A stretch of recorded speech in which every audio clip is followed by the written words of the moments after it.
Hello, everyone. Welcome inside Moody Park for Game 2 of the second round of the playoffs. The Generals won Game 1 by a final score of 6-5, courtesy of Mason Keller coming up with 4 2/3 innings of strong relief outings. And we're going to get you those starting lineups in just a second. For the Gens are going to be actually away in this game. It's going to be Lorenzo Repack leading off in left. Chase Conklin at shortstop batting second. Ryan Murphy in right field batting third. Greg Delgado, the cleanup spot, the DH. Mark McNelly at third base. He's going to bat fifth. Danny Melnick catching the back-to-back games. I'm surprised at that. He'll hit sixth. Paul Cook hitting seventh in center field. Jake Sloss at first, hitting eighth. And Xavier Delgado rounding out the order at second base. The only change, Xavier Delgado will hit for Giuseppe Arcuri at second base. The starting pitcher is going to be a lefty for the Pilots. Can't exactly tell who that was. They didn't give us their lineup ahead of time. It's number 17. That's going to be Joe Pucek, the starting pitcher. Pucek this is his ninth start. He's thrown 41 innings, which leads the Pilots. 11 earned runs given up, 42 strikeouts to only 6 walks, a 4-3 record with an ERA of 2.41. So, Kenny, you're here on the Caps. What are you hoping to see here from this Gens team?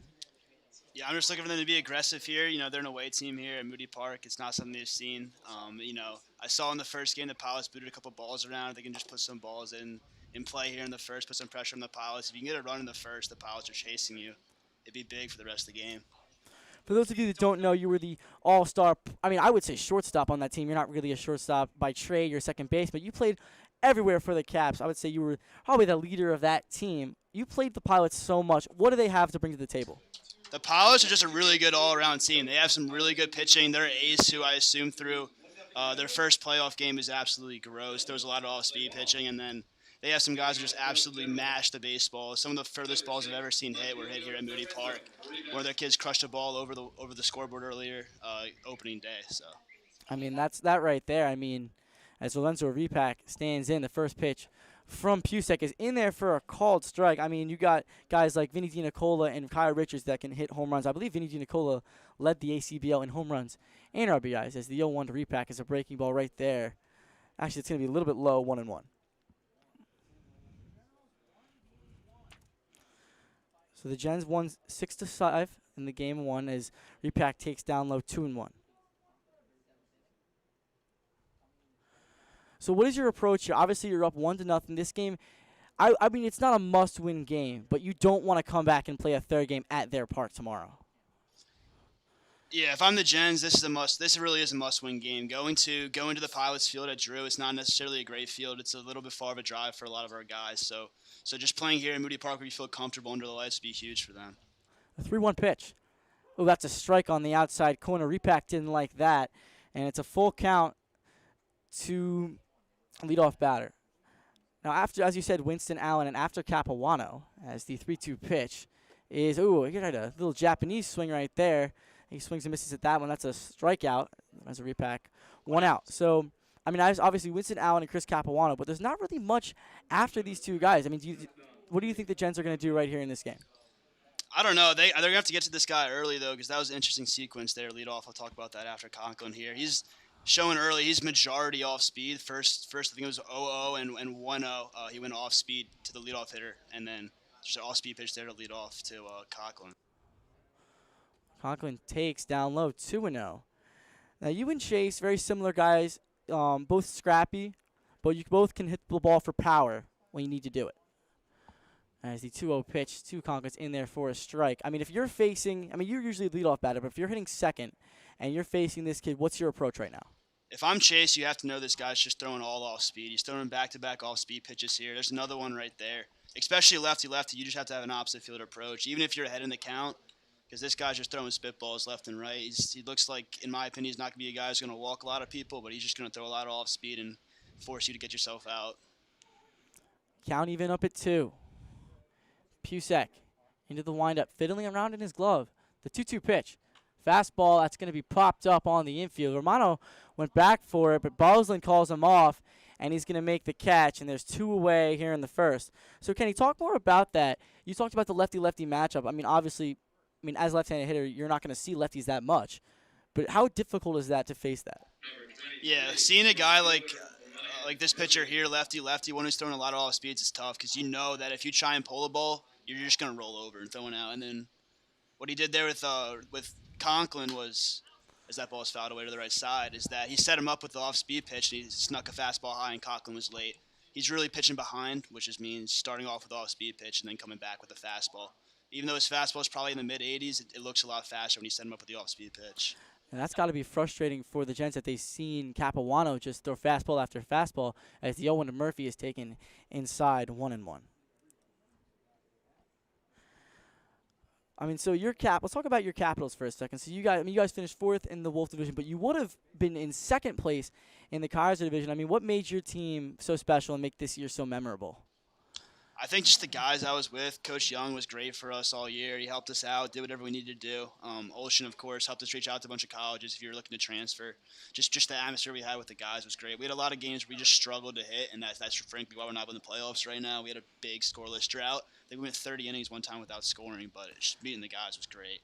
The 2-1 is ripped into right field. That's going to go down the line into the corner. Over to cut it off is Shepard, and Murphy thought about hitting for second. He'll stop at first. So a 2-out single for Ryan Murphy, and here comes Greg Delgado.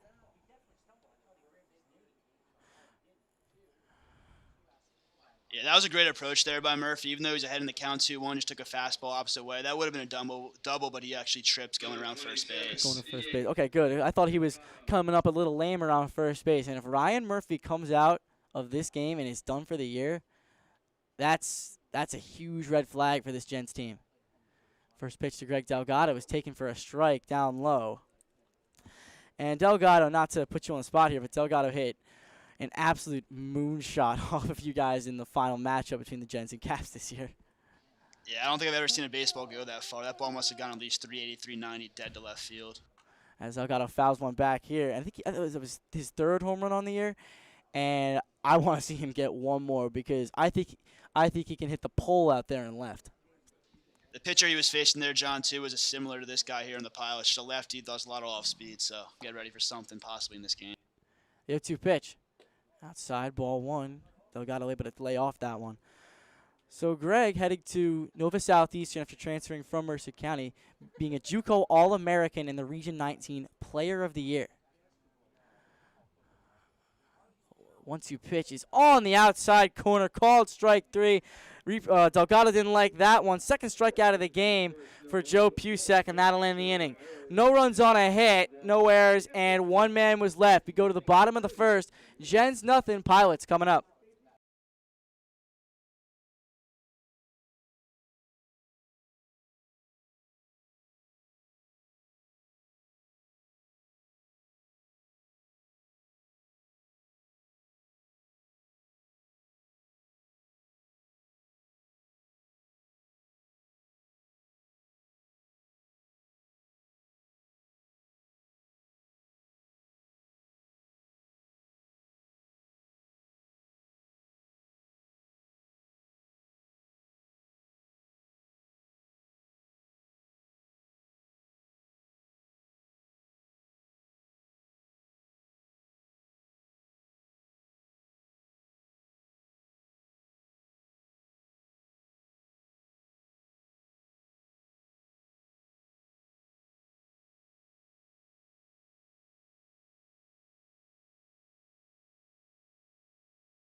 Leading off for the Pilots is going to be Ryan Shepard. He'll be in right field.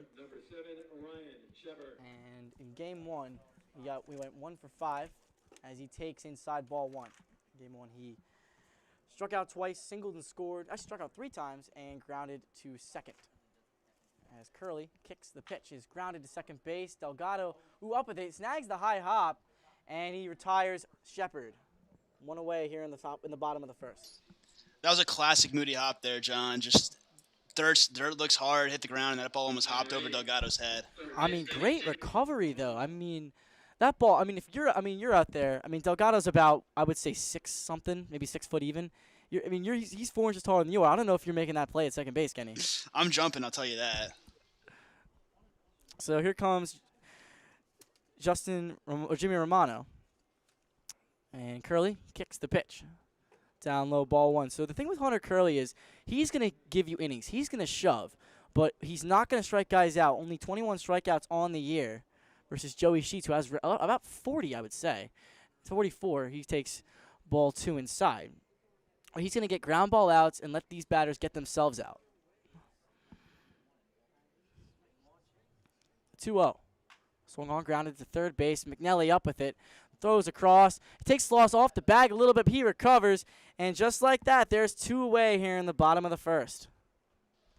2 quick outs there. A little bit of a shaky throw from McNally, but you got to trust him throwing that ball across the diamond more times than not. He's been good all year over there. He's a stud. Absolutely. The thing with McNally is he was so cold at the beginning of the year. I'm like, how did this kid go to New Mexico State? And then I see that he's hitting ball after ball, 3 triples on the season as the first pitch to Vinny DiNicola is down low, 1-0. But I've seen that he's absolutely been mashing of late. He finished the regular season 3rd on the team in average. As it's a foul ball in the box. Sorry, John, for interrupting you there. But he's one of the kids, when he steps up to the dish, you just know he's different. Just the way he looks in the box, different. His stance is different. He's a big kid. And when he makes contact, that ball just goes.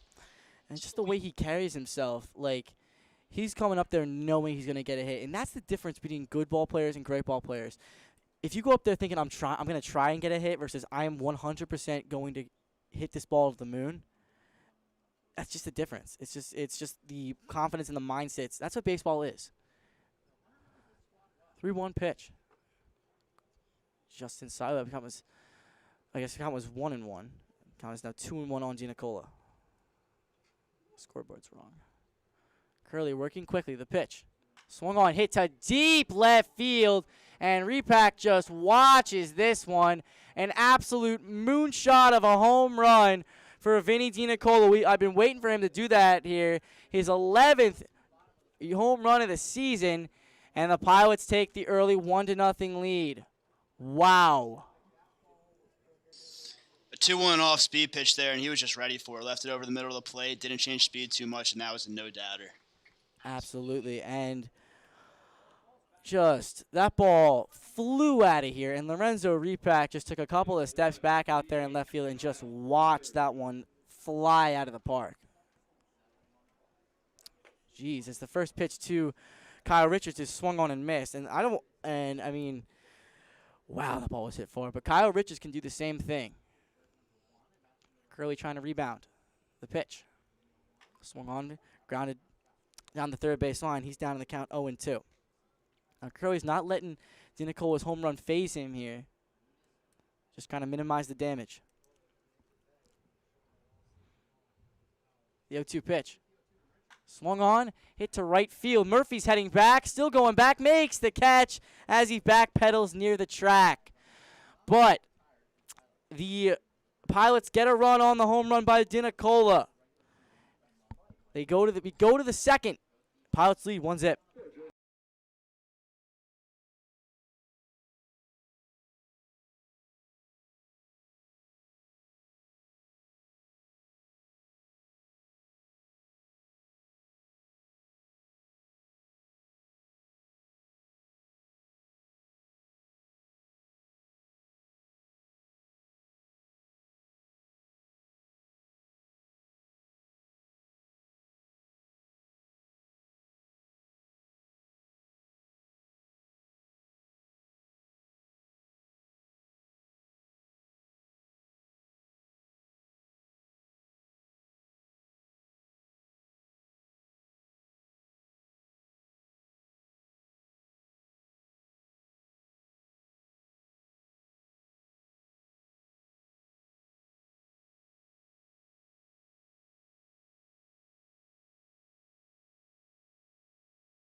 We're out here in the second inning.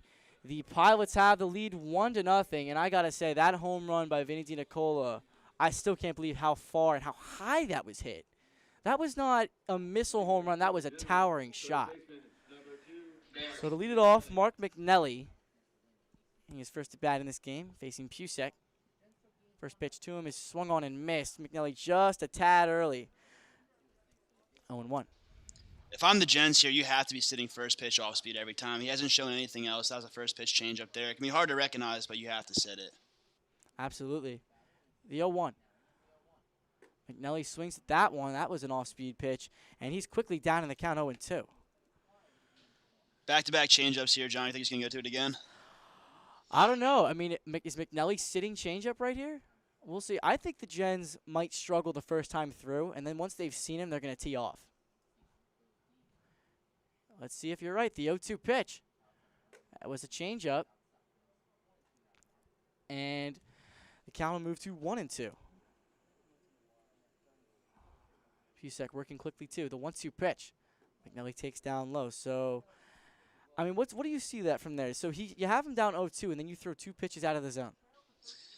It looks like he's trying to get him to chase, which after those first 2 pitches, I can't blame him, but you don't want to fiddle around too much to the point that you're back 2-2 or 3-2 and you get McNelly back in the at-bat. Yeah, especially not McNelly, as he sings and sends one to right field, falling fast, but Shepard will range over and make the catch.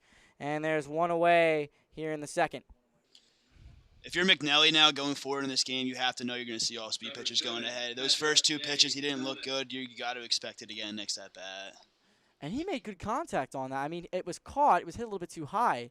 But if he gets another chance at that pitch, that's probably a double in the gap. Yeah, he sat back in that curveball and drove it the other way, but I still think they're going to attack him with that changeup next AB. All right, here's Danny Melnick.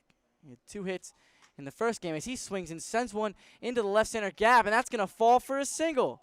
A 1-out single for Danny Melnick. And let's see if the Gens got something cooking and they can tie the game here.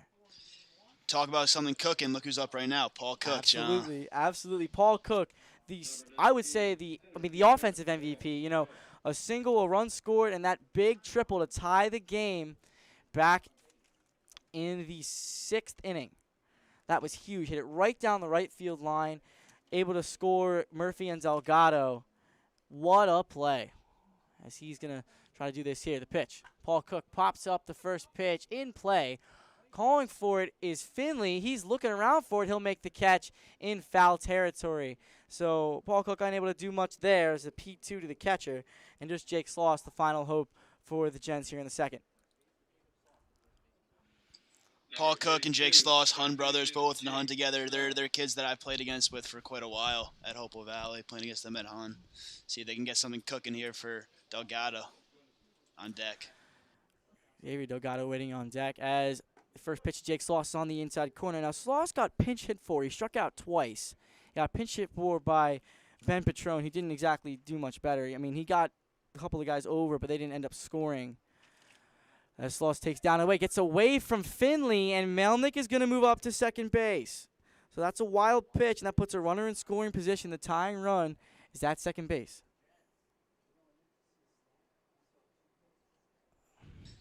That's the interesting thing there too, John, about an off-speed pitch or a off-speed, off-speed pitcher is that he's going to spike some pitches. So as a runner with 2 outs on first base, you just got to be ready to go, read the ball in the dirt, and spike the change up there. That's huge. I mean, Sloss has been clutch all year. He's been one of the unsung heroes of this Generals team. Let's see if he has another moment of magic in him. The pitch. Taken right down the pipe, and he's down in the count 1-2.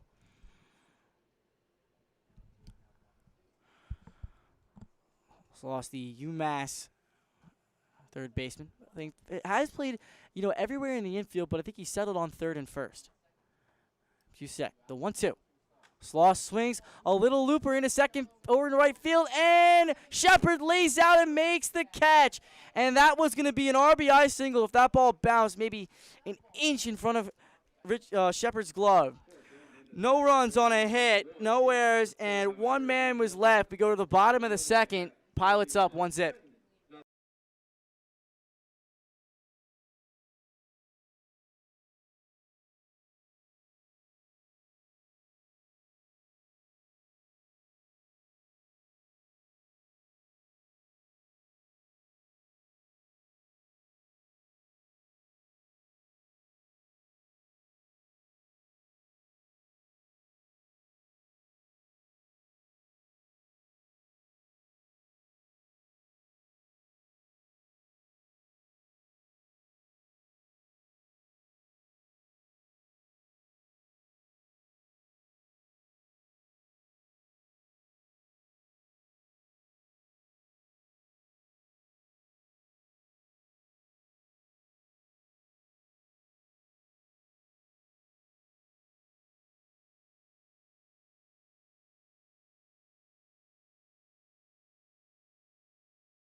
Will Finley here to lead it off in the top of the second. Pilots lead 1-0. That one run coming on a moonshot of a home run by Vinny DiNicola. But Will Finley here catching after being the DH in game 1. And Curley trying to get a scoreless inning here in the second. Into the windup and the pitch. Down low, 1-0. So something I want to ask you, Kenny, is I've seen a lot of guys randomly pitch from the stretch and randomly pitch from the windup in like bases empty situations. Why did you know why that is?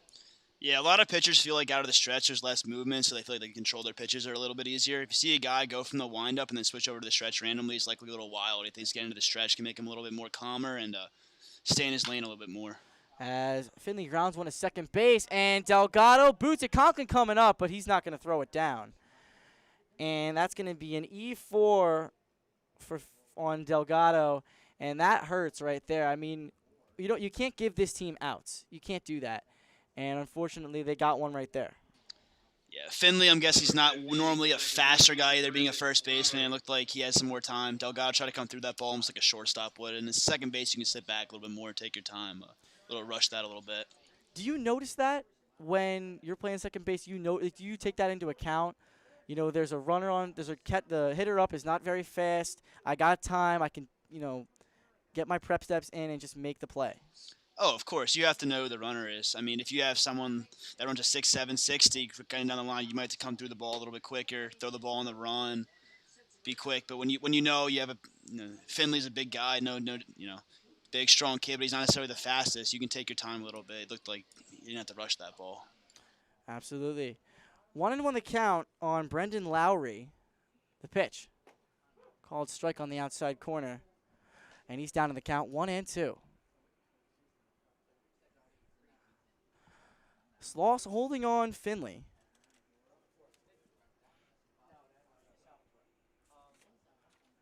Curley's 1-2 pitch. Swung on, grounds it up the middle. That's through a base hit. And so the first two batters of the inning reach base. That's going to put runners on first and second with nobody out as the Pilots try to tack onto their lead. So Matt Nadoro now up. He's got Lowry at first, Finley at second. In game 1, he was 1 for 3 with a walk, a double, a strikeout. He also popped up to the third baseman. Jens infield at double play depth. The pitch. Breaking ball upstairs. 1-0 the count on Nadoro. The Pilots aren't a team either that are known to bunt too much throughout the year. I don't think they did it once against us, and I would be surprised to see them do it here, even though it's first and second, nobody out at the bottom of the order. As a shortstop, in what situation are you going to third base on a ground ball? Like throwing to third base, you got to get the lead runner. Any do-or-die situation at the end of the game where you have to cut the runner down. If you're the Gens here early in the game, no, because you want to avoid the big inning. But if you're in the bottom of the 7th, bottom of the 8th, bottom of the 9th in a one-run game, you got to cut that guy off at third. So I wouldn't worry about that yet. Not that he's going to lay down a bunt here 2-0 at all. 2-0. Outside ball 3. And it looks like Curley has been a little wild in this inning. I mean, obviously it's still early. It's only his second inning of work. But he's got to come back in, throw strikes. Because obviously strike 1, you got to get strike 1 always. He comes set, not wanting to walk the bases loaded with nobody out here. He kicks the pitch. Called strike right down the pipe. 3-1 the count on Curley, who has 2 complete games this season, both coming in 7-inning doubleheaders. Has yet to get 9 innings. A 3-1 pitch. Popped up out of play, so Curley gets the count back to full. 3 balls and 2 strikes. Still nobody out here in the second. 1-0 in favor of the Pilots. Pilots are the home team today in game 2. Curley, a long look in, has his sign from Melnick. The payoff pitch. Swung on, grounded up the middle, could be 2. Delgado to Conklin for 1. On to first, he's going to be safe. Wow. He is going to be safe at first. Nadoro beats, I don't know. I mean, where I thought Nadoro was out by a country mile. But maybe the umpire saw it different. Yeah, that ball took a big hop on Delgado. It took him a little while to get to. I thought it was a bang-bang play. We have a little bit of a different angle here, me and John, but I think it's a bang-bang play that could win either way. Well, that hurts the Gens a little bit. I mean, they double play is still in order. They could still end the inning with on one pitch. But you'd love to have the 2 outs immediately right there as Bozeman. Ooh, that was a good pitch there by Curley. Bozeman takes down an away ball 1. Not to ever be a guy, John, that rasts on the umpires, but that's been a strike all game. He's been giving that outside pitch, and that was right there. Yeah. Want to know the count. There goes Nadoro. The pitch is upstairs, and Melnick has thrown out his 3rd runner today. Danny Melnick, the X factor in this game. Wow. Danny the Missile Melnick gets Nadoro caught stealing, 3rd of the day. Wow. There had to have been something wrong there with the Pilots. That's a questionable stealing decision. 1st and 3rd, a guy at first, not necessarily all that fast, was out by a mile. I mean, that could be the baseball gods getting even right there as Bozeman takes strike 1, 2-1 the count. Curley trying to get out of the inning. I'm surprised that Finley didn't try to break for home there as Bosland takes strike 2, count even 2-2. 1 pitch away from a scoreless frame. Curley kicks the pitch. Check swing did not go, and the count is going to run full here. Back-to-back full counts for Hunter Curley. He's set. Payoff pitch. Swung on, ripped into the right center field gap. That's going to be a base hit, and it's going to roll all the way to the wall. Scoring easily is Finley as Bozeman's racing for 3rd. Murphy's throw is going to be way offline, and that's going to be an RBI triple for Justin Bozeland. And now it's a 2-0 game in favor of Jersey. That ball was absolutely crushing the right center field gap. That could have been 2 runs there, undoubtedly, if they didn't try that 1st and 3rd steal play. And Bozeman has secret jets out there, and wow, here comes Jake Calietta, another fast guy, as he hits out of the 9-hole. I mean, that would have felt good to get that out there as Calietta fouls that one away 0-1. But again, 2 runs is not going to be enough to contain the Gens, especially when you're down to your 3rd pitcher in Pucek. They're going to take a couple of innings to adjust. But other than that, as the 0-1 pitch is outside ball 1. 1-1 the count on Calietta.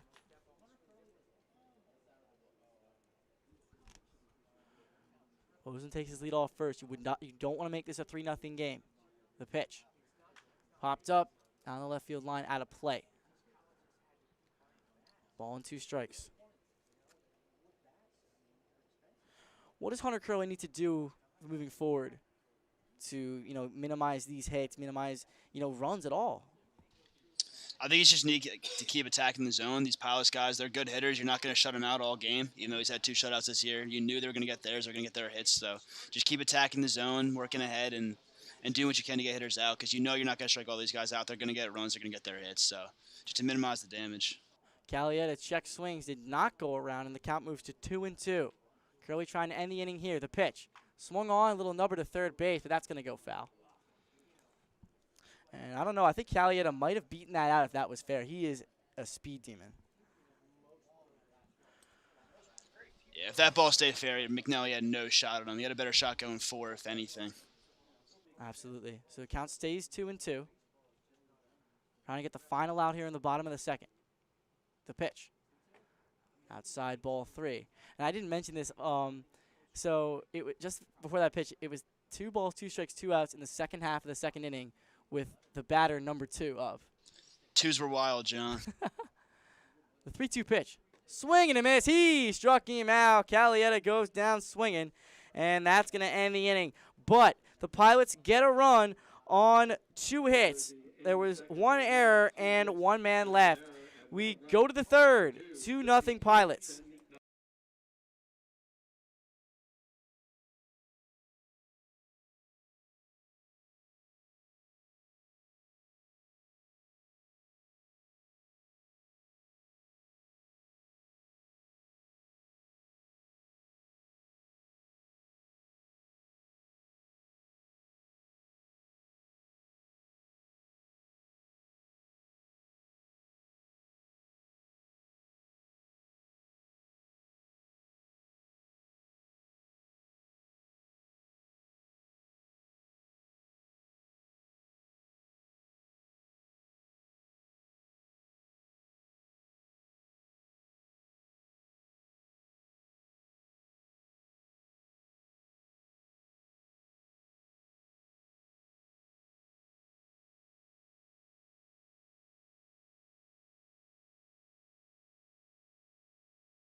out here in the top of the third inning. Jen's trying to get it wrong. We have 9-1-2. Delgado, Repack, and Conklin here to lead it off. Pucek still pitching. He's only given up 2 hits so far. He kicks. The first pitch to Delgado is swung on a little nubber to second base. Charging in is Lowry. Delgado's running on it, and Delgado's going to be out. Throw beat him by a step. First pitch swinging for Delgado. And I don't know about you, but I don't think Pucek's thrown many pitches. I mean, you're used to being a leadoff hitter. I mean, should Delgado have taken, a couple of pitches there? I'm not a big fan of taking a pitch. If you see a pitch down the middle that you think you can rip, go after it. Why go behind the count? I have no problem swinging a first pitch there at all, really. I think it was interesting, though, that Delgado was playing second base earlier, tried to come through a ground ball, made an error on it. The second baseman there, Lowry, just took his time till he had time and made the routine play. So here comes Repack hitting with one at us. He rips one down the right field line, but that's going to be foul. Boy, did he turn into that one. And the Gens, if you look at their lineup, they do have a lot of lefties here. So lefty-lefty might have been a good decision on the Pilots. 0-1 pitch. Repack swings and misses at that one. And Pucek pulled the string, and I think he learned his lesson. I think no more first pitch fastballs. What a lot of pitchers will try and do, John, too, is first time through the order to try to start you off, let off speed pitches, and then next time through the order, try to start you off some fastballs. So Repack seeing a first pitch fastball there, we'll see how they get through the rest of the lineup with that. The 0-2 pitch is down low, and the count moves to 1-2 here on Repack, who struck out his first time up. Pucek kicks. Here it comes. Repack rips one to right center field. Coming on is Calietta. He'll make the catch. And there are 2 quick outs here in the third. Good jump there by Calietta. Came in on it, had time. Had a great jump off of it, and there, just like that, there's 2 quick outs, and Pucek is simply cruising through 2 2/3. Here comes Chase Conklin, who popped up to the shortstop his first time up. Breaking ball, strike 1. See what Chase can do. He had 2 hits in game 1. The pitch. He swings and sends one out to left center field. That's going to fall in for a base hit. Almost got by Nadoro there in left field. So Chase Conklin on with a 2-out single going the other way. Okay, so Ryan Murphy coming to bat now. He's the 3-hole hitter. He's hitting here with 2 outs and a runner on. And Murphy, oh boy, what a time would that be for a home run right here. We know he can do it. We've seen what he can do. He makes the ball feel pain right there. With speed on the bases and Murphy at the plate, ball in the gap, you're going to get a run here. Absolutely. Or down the line. Absolutely. The pitch. Murphy pops it up, but it's going to go out of play to the right side. 0-1 the count. I'm thinking right center field double in the gap. Chase scores, gets this game within 1. I got a chance to talk to Murphy a lot at the All-Star game. He's the kind of guy that every pitch he sees, he thinks he's going to crush it over the wall. He's a confident kid. He never thinks he's going to get out. Very confident, very good player. That's what makes a great player. He led his team to the Division III World Series. The 0-1. Murphy grounds one to second base. Up with it is Lowry. Throws on to first in time to get Murphy. And that'll end the inning. The Gens have gotten a hit in each of the first 3 innings, but have failed to score. No runs on a hit, no errors, and 1 was left. Go to the bottom of the third. Pilots up 2-0.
All right, we're back to the top of the order here in the bottom half of the third inning. It's going to be Ryan Shepard to lead it off. He grounded to second his first time up.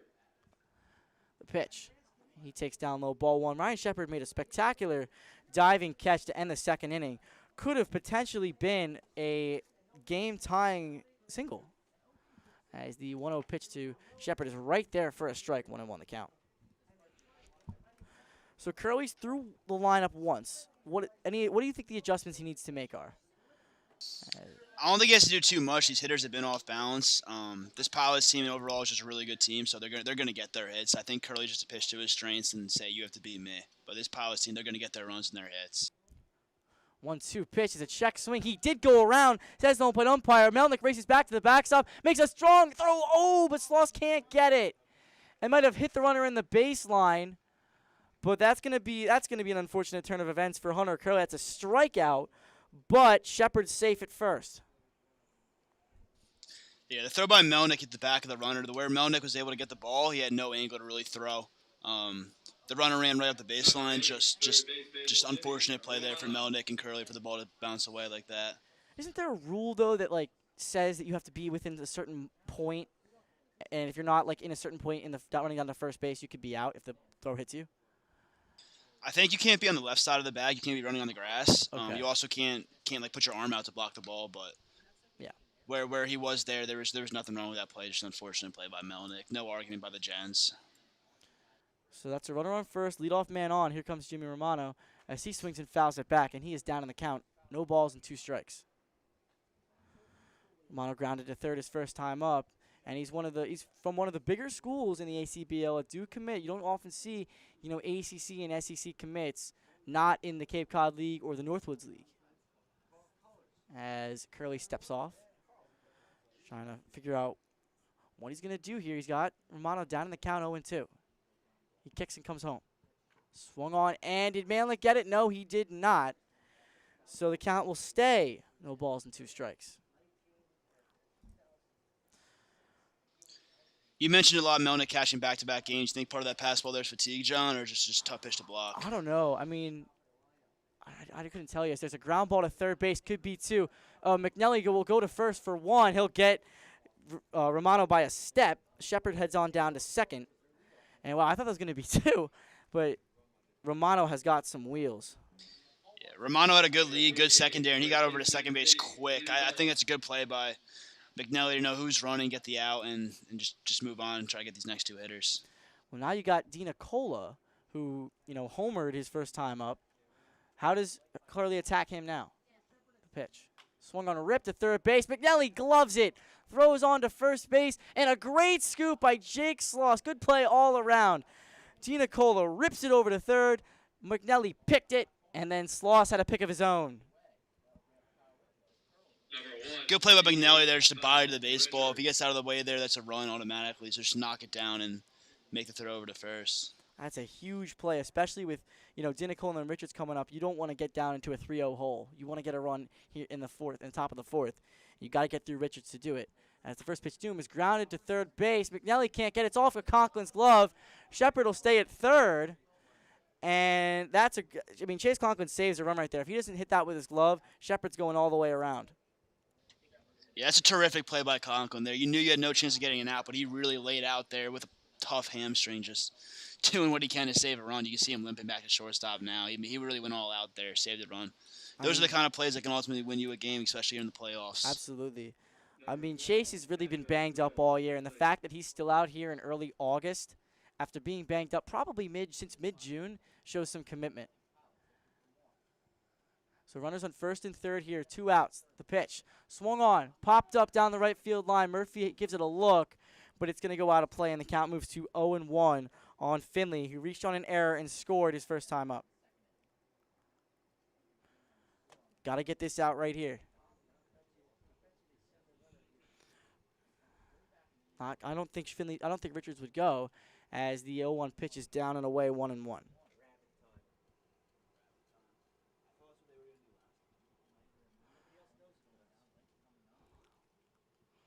The lights are on here at Moody as we are in twilight. The 1-1, just down low.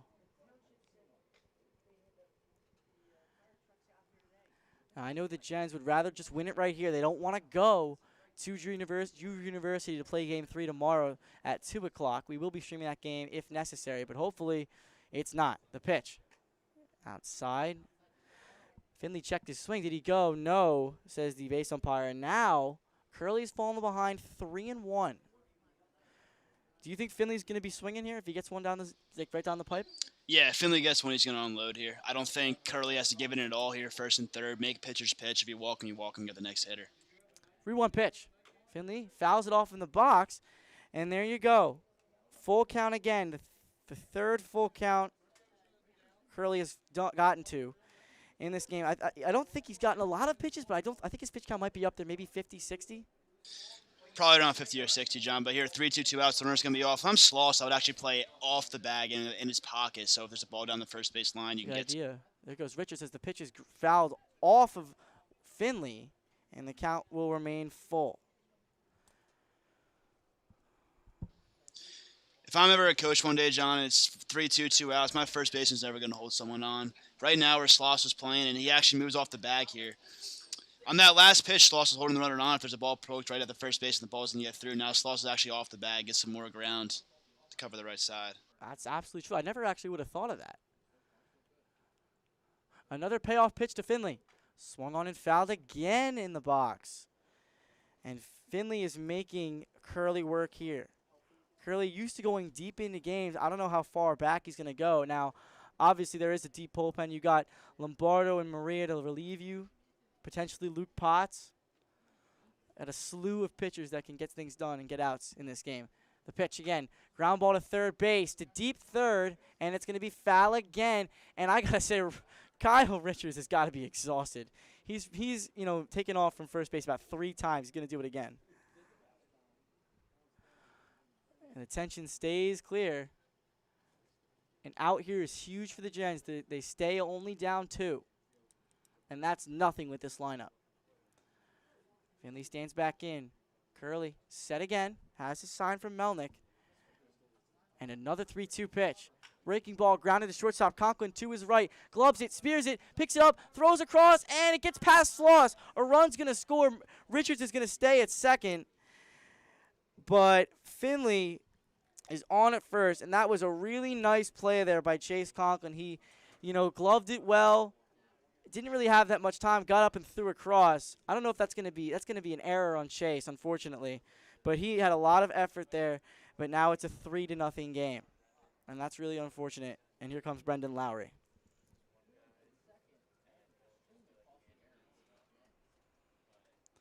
Curley set. The pitch. Lowry takes upstairs ball 1. Going back to that last place there with Conklin, too, it's huge that with runner on first, runner was off, because if that runner wasn't still in there in a 3-2 count, Conklin would have just tossed the ball over to second base. As a shortstop myself, I'll give the benefit of the doubt. That's a tough play, tough throw, just tough overall play there for Conklin. I mean, I don't really fault him there, because that's a tough play in the hole at shortstop. And I mean, Finley again isn't the fastest runner, but Conklin got up, hesitated just a little bit, but I think that's just because he didn't have complete control of the baseball and made the throw as strong as fast as he could get there, and it was just over Sloss's head. But I think Finley would have beaten that out anyway, as Lowry takes upstairs ball 3. 3-0. I'm fairly surprised that was scored in error, John. I think that the runner had that beat either way. You could say that he maybe bobbled the ball, but if you're going to give an error on the throw there, I don't think that's fair to Conklin, because that runner, he was there. Maybe. The pitch. Outside. And a 4-pitch walk to Hunter Curley. And here comes Coach Halford out to talk to his pitcher. And I wouldn't be surprised to see some warm-up action really soon, because Curley has just loaded the bases. It's always interesting, John, to see how pitchers react sometimes to a fielder making an error. And Curley there with a 4-pitch walk. Seems like he was a little flustered, didn't know what to do, maybe overthrowing a little bit. That last 3-0 pitch was low and away, which typically means you try to throw a little too hard. And absolutely, he's not really used to, being down in games. He's usually, the guy that's keeping his team ahead, getting them off to a hot start. And this is unfamiliar territory for Hunter Curley, because he's really used to pitching with a lead. See if he can bounce back here with Matt Nadoro, who grounded into a fielder's choice his last time up. There is some warm-up action down the line. It's going to be Frank Delgarcio. And Delgarcio was warming up in Game 1, and it might be time for him to come in Game 2. And the bullpen help the Gens out in game 1. See if they might have to do it again in the nightcap. If I'm not mistaken, Delgado is a lefty submarine. Lefty TX are sidewinder, very yeah. tough, very, very tough to face when he's throwing strike. And it's a strike to Nadoro. It's interesting that you say that because remember, if you remember, I would imagine you would, against your Caps, he did not have a great outing. And he actually had a walk-off walk against him. As the 0-1 pitch is grounded to third base, McNelly has it, and he's going to tag the runner in the baseline. He's going to tag up Finley, and that's going to end the inning. That run does not score because it was a force play. The run does not score. It was a force play, and that's going to end the inning. So 1 run on 1 hit. There was an error, and 3 were left. We head to the 4th. Pilots up 3-zip.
Greg Delgado here to lead it off in the top of the 4th inning. Gens are down 3-zip. Pilots have scored 1 run in each of the first 3 innings. And I think the Gens have got to jump on in this inning to start out. They do have 6 plate appearances, 6 ABs left. As Delgado grounds one to third. It's off the glove of Romano, but the shortstop, Boslin, there to back it up, and he makes a strong throw over to first. And DiNicola just able to hold that bag. And again, first pitch swinging. It was X in last inning, and now it's Greg Delgado, and now Pucek's pitch count is very, very low. Coach Kev Schneider is going to come out here and hope that the home plate umpire can get another look at that. The first baseman looked like he may have been off the bat. The throw took him up the line a little bit, but I don't think they're going to have any way to overrule this. The first base umpire is right on top of it. There's no way the home plate umpire has a better angle of it. Yeah, it is a judgment call. I mean, on judgment calls, you can't exactly argue them, but the umpires are going to confer here, but I think it's going to be a short conversation. Going back to what you said, John, about swinging first pitch, the Gens have been really aggressive this game, and I like being aggressive, but he has not had to work at all. Oh, they he's are safe. Oh, my God, they called him safe. Wow, that is a huge break for the Gens. Are we calling that are we going to call that a single? That's a base hit. You can call it a single. I'm a little surprised by that call. The home plate umpire has no angle of, and the first base ump is right on top of it. I'd love to hear that conversation mic'd up there if I could. Maybe next year. Maybe next year we'll see if we can mic these guys up. But that's crazy. I think I've maybe seen one other time here in the ACBL that a call has been overturned, and usually it's from safe to out. You never see out to safe, especially without replay here. That's huge for the Gens, though. They're looking to get something started here. Absolutely huge.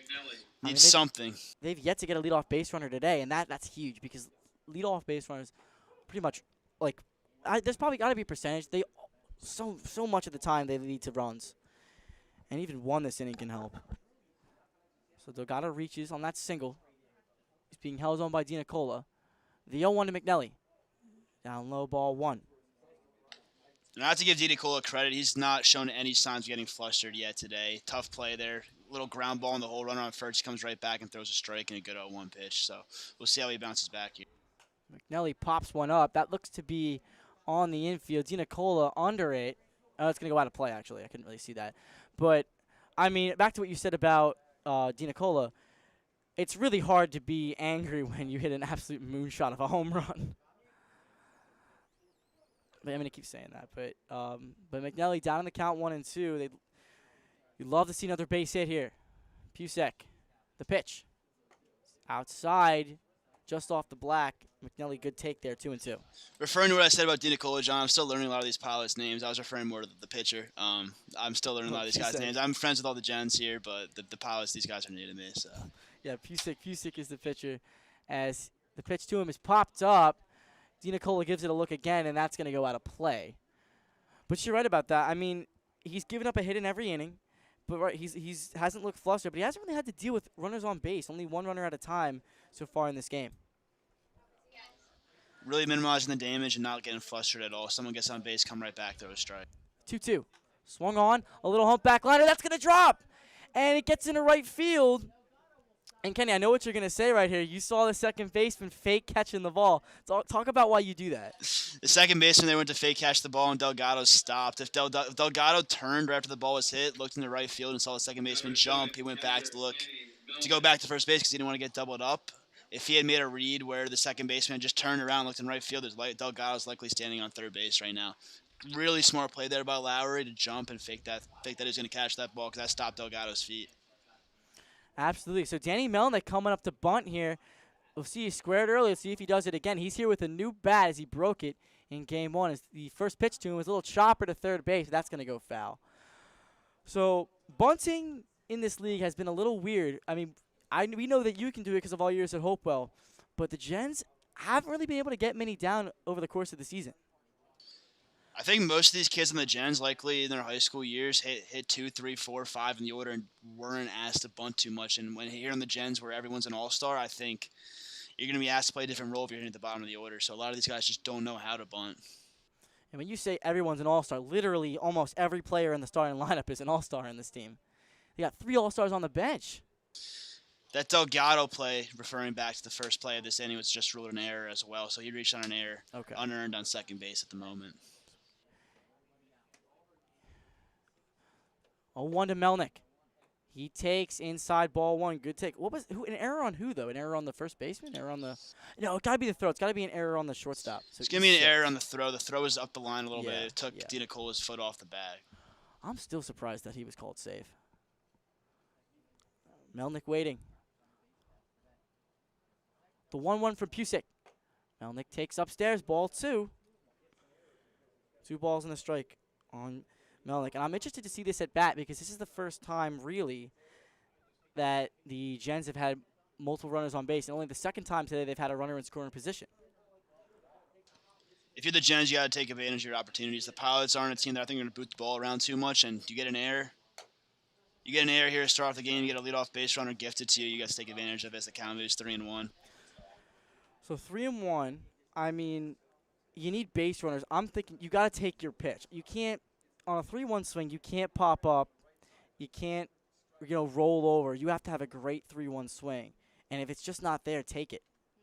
As he pops one up, it looks like it's going to go out of play. DiNicola gives chase, but it's out.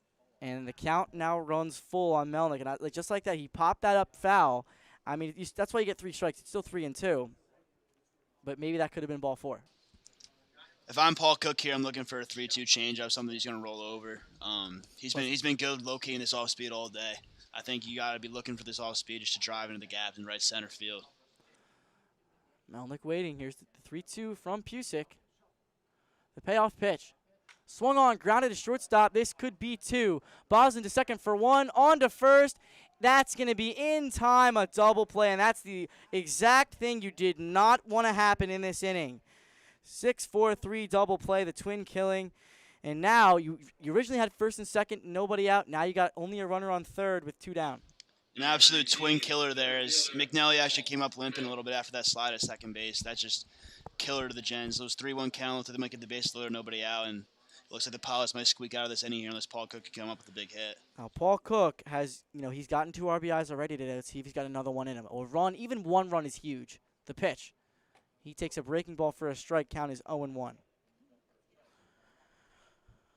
I talked about trying to get double play there. Johnny actually came back with the fastball, but it did the same job. Yeah. And, Cook here popped up to the catcher on a try to sack bunt his first time up, and just like that, he is down in the count 0-2 on the foul ball back to the screen. And Paul Cook, this is huge. Good teams. I've said this a million times. Good teams and great teams are separated by how you can hit with runners in scoring position with 2 outs. Because if you can manufacture runs with 2 outs, boy, that helps you. Pilots had a big hit earlier with 2 outs in the gap. We need Paul Cook to do the same here, put something in play. Pitch is a little grounded up the first base line, but it's going to go foul. And Paul Cook stays alive for another pitch. And 4 innings in a row when you got a runner on base and you can't score, that's got to hurt. That's got to hurt. And they've got a lot of fire in this dugout. But the Gens were a second half of the game team, so we'll see what they can do in the latter 5 innings if they get nothing here. Another 0-2 to Cook. He checked his swing. Did he go? Says the third base umpire says no. And the count moves to 1-2 on Paul Cook. The cool thing about ACBL playoff games here, John, is we have 3 umpires. So on check swings like that, you can check down to the third base side on a lefty, where normally you'd have the ump on the first base side with the lefty. You'd have no idea. Just be guessing. Absolutely. You don't really see that a lot. In the All-Star game, you had 4 umpires. As Cook swings and misses at that one. And it got a little bit away from him. He's going to head on down to first. And the throw is going to be in time to beat him. And that's going to end the inning. No runs on a hit. 1 error and 1 man was left. We head to the bottom of the 4th. Gens still down 3-0.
Out here in the bottom of the 4th inning, Justin Boslin to lead it off as Hunter Curley's back on the mound.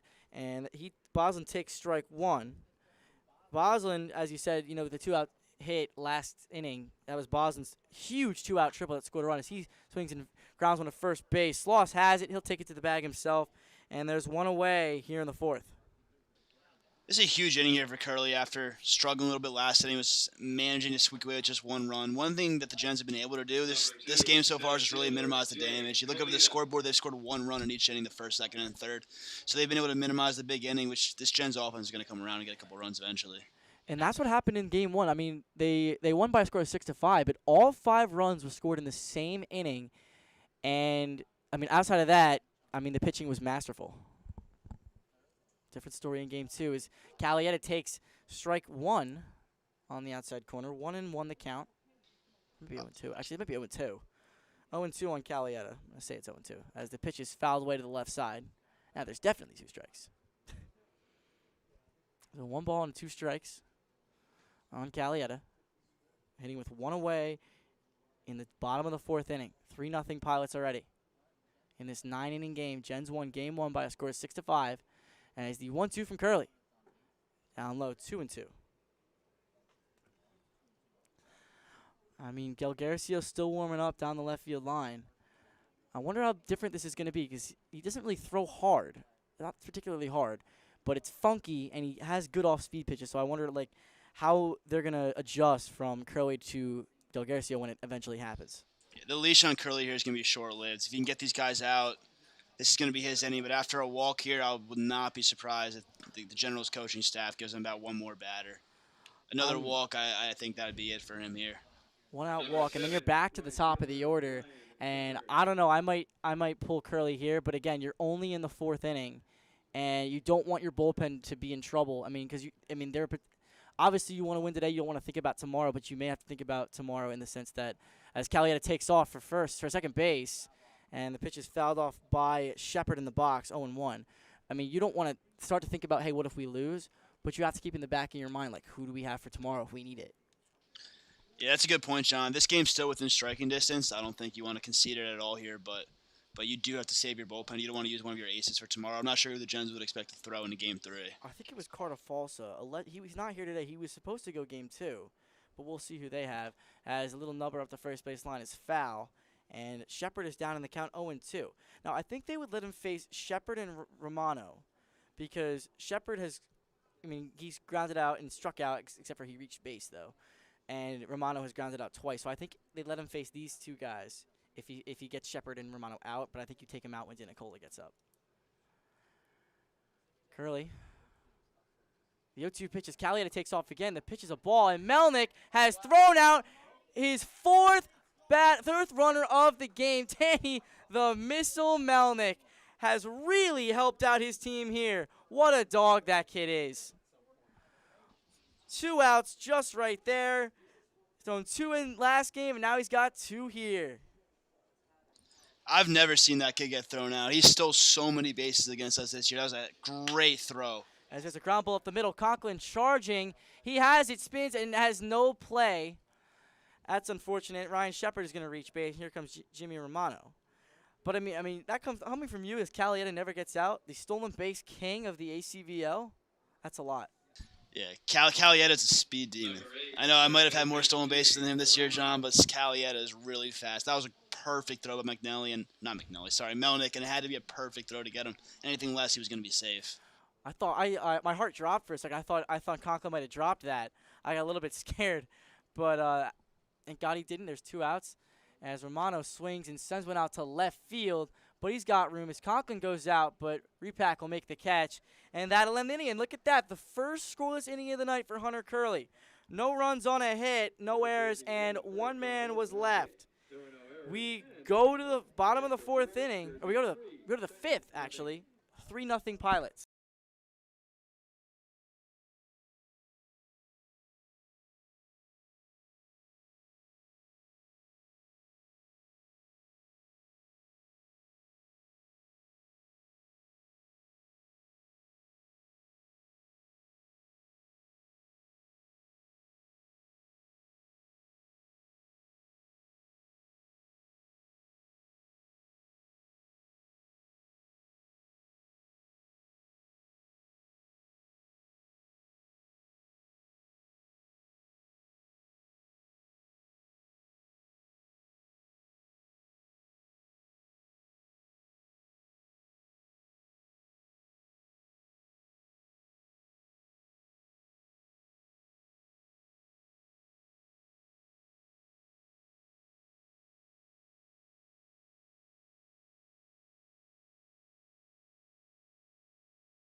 Jake Sloss here to lead it off in the top of the 5th inning.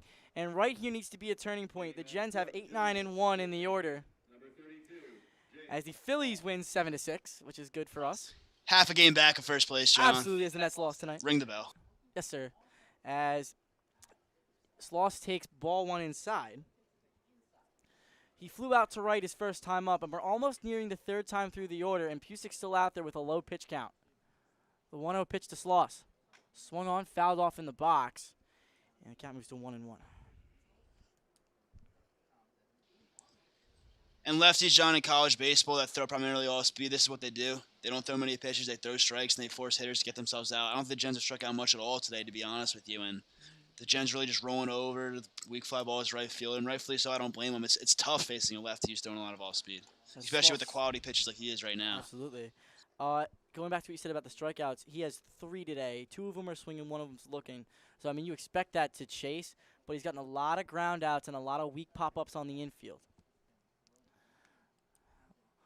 1-2 to Sloss. Breaking ball right in there. Sloss knew it immediately. His 4th strikeout of the game, and there's 1 away here in the top of the 5th, and that's not how you want to start an inning where you're trying to come back from down 3 runs. Delgado still out there in right field warming up. Here comes Delgado. Delgado grounded out to second base in his first at-bat back in the 3rd inning. At this point in the game, too, the Gens, you know the off-speed pitch is coming, but it's just nothing you can do about it. They know it's coming. It's in their head. They're thinking about it, and he's just still dicing them. As Delgado grounds the first pitch near towards the Pilots' dugout, 0-1.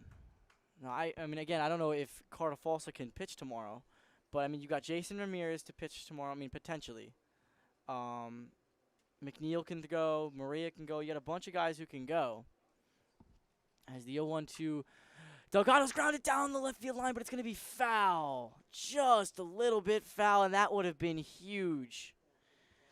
Instead of him standing on second with 1 out, count it now 0-2. Game of inches, a couple inches away from that being a double down the line. Absolutely. Baseball is really a game of disappointment. I mean, the best hitters fail 7 out of 10 times. As the 0-2 to Delgado is up and in, he takes, pulls back. Count now 1-2. What's so effective about that fastball, John, too, is when you're throwing so much off speed, that fastball comes in looking 90. Especially from a lefty. The 1-2 pitch. Breaking ball. Ooh, just off the outside corner. Nice spot there by Pucek. But the count moves to 2-2.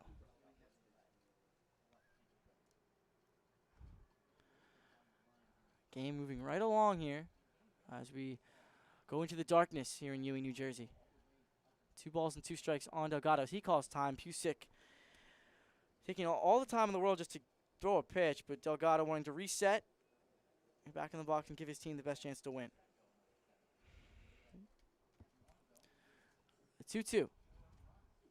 Swung on, fouled off in the box. Delgado staying alive here.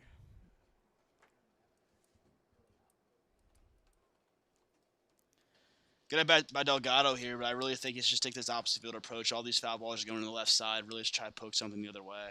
Absolutely. Another 2-2. Swung on, popped up, out to left field. It's going to be deep. Nadoro takes a couple of steps back, but he's underneath of it, and he's going to make the catch. And there are 2 away here in the 5th. F7 on the play, and Delgado, I think he just missed that. Yeah, that ball was skied in the air real high, John. He just missed that. He was an inch or 2 away. We talk about basically a game of inches. We're an inch or 2 away from this game being 3-1 right now, because if he didn't get under that, that ball would be in the trees right now. He got that way up in the air, probably got on the barrel just under it. Well, here's Lorenzo Repack. He's 0 for 2 today. Trying to start maybe a 2-out rally. The pitch. Oh, check swing foul ball, and you just hate to see those. It's like you're wasting a strike. I talk about all the first pitch off speeds this guy's been throwing all game, but Repak's actually seen 2 first pitch fastballs. I'm not sure if that's something on a scouting report. Repak pulls the ball a lot. I'm not sure, but he's been first pitch all speed majority of the day today, and Repak's seen 2 first pitch fastballs. Well, one thing Repack can do is put one over the right field fence. He's done that once this year. See if he can do it again as he takes down low. 1-0. Or 1-1. Repack a speedy kid. He's stole a couple hits from me this year, John. He puts one on the ground on the left side. He could beat one out. Shortstop's playing way back. The 1-1. Taking outside ball, too. But walks aren't going to do it. Again, you can't count on this kid to walk you. I mean, as I said in the opener, I want to say he had very minimal walks, if I can find the sheet. 2-1 pitch. Breaking ball down and away, 3-1. Here, let me find. Pucek had 42 Ks. Wow, that's a lot of Ks. And 6 walks on the year. As the pitch is grounded to first base. Nicola will grab it.